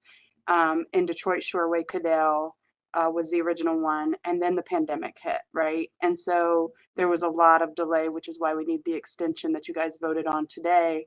And so then there was a lot of in public engagement with Huff and the neighborhood there with some local folks that really helped bring in that public engagement. And then for the Opportunity Corridor, we work specifically with Fairfax Development Corporation because there's been 12 to 15 years of studies of what Opportunity Corridor should be. And so all of those entities were involved, as well as previous planning. And then we do anticipate, before we, as we go back out into the public, going back to the CDCs and the neighborhoods, that this would directly impact. And then it'll also be put on our website, like the Townhouse Code, for public comment. I don't know if that answered your question. I probably gave you too much information. I'm sorry. No, I mean, it's helpful context. Thank you. Yep. All right. Well, thank you. I think we're good to go. Should we adjourn the meeting? Anything else? Thank you, guys. And thank you. Welcome.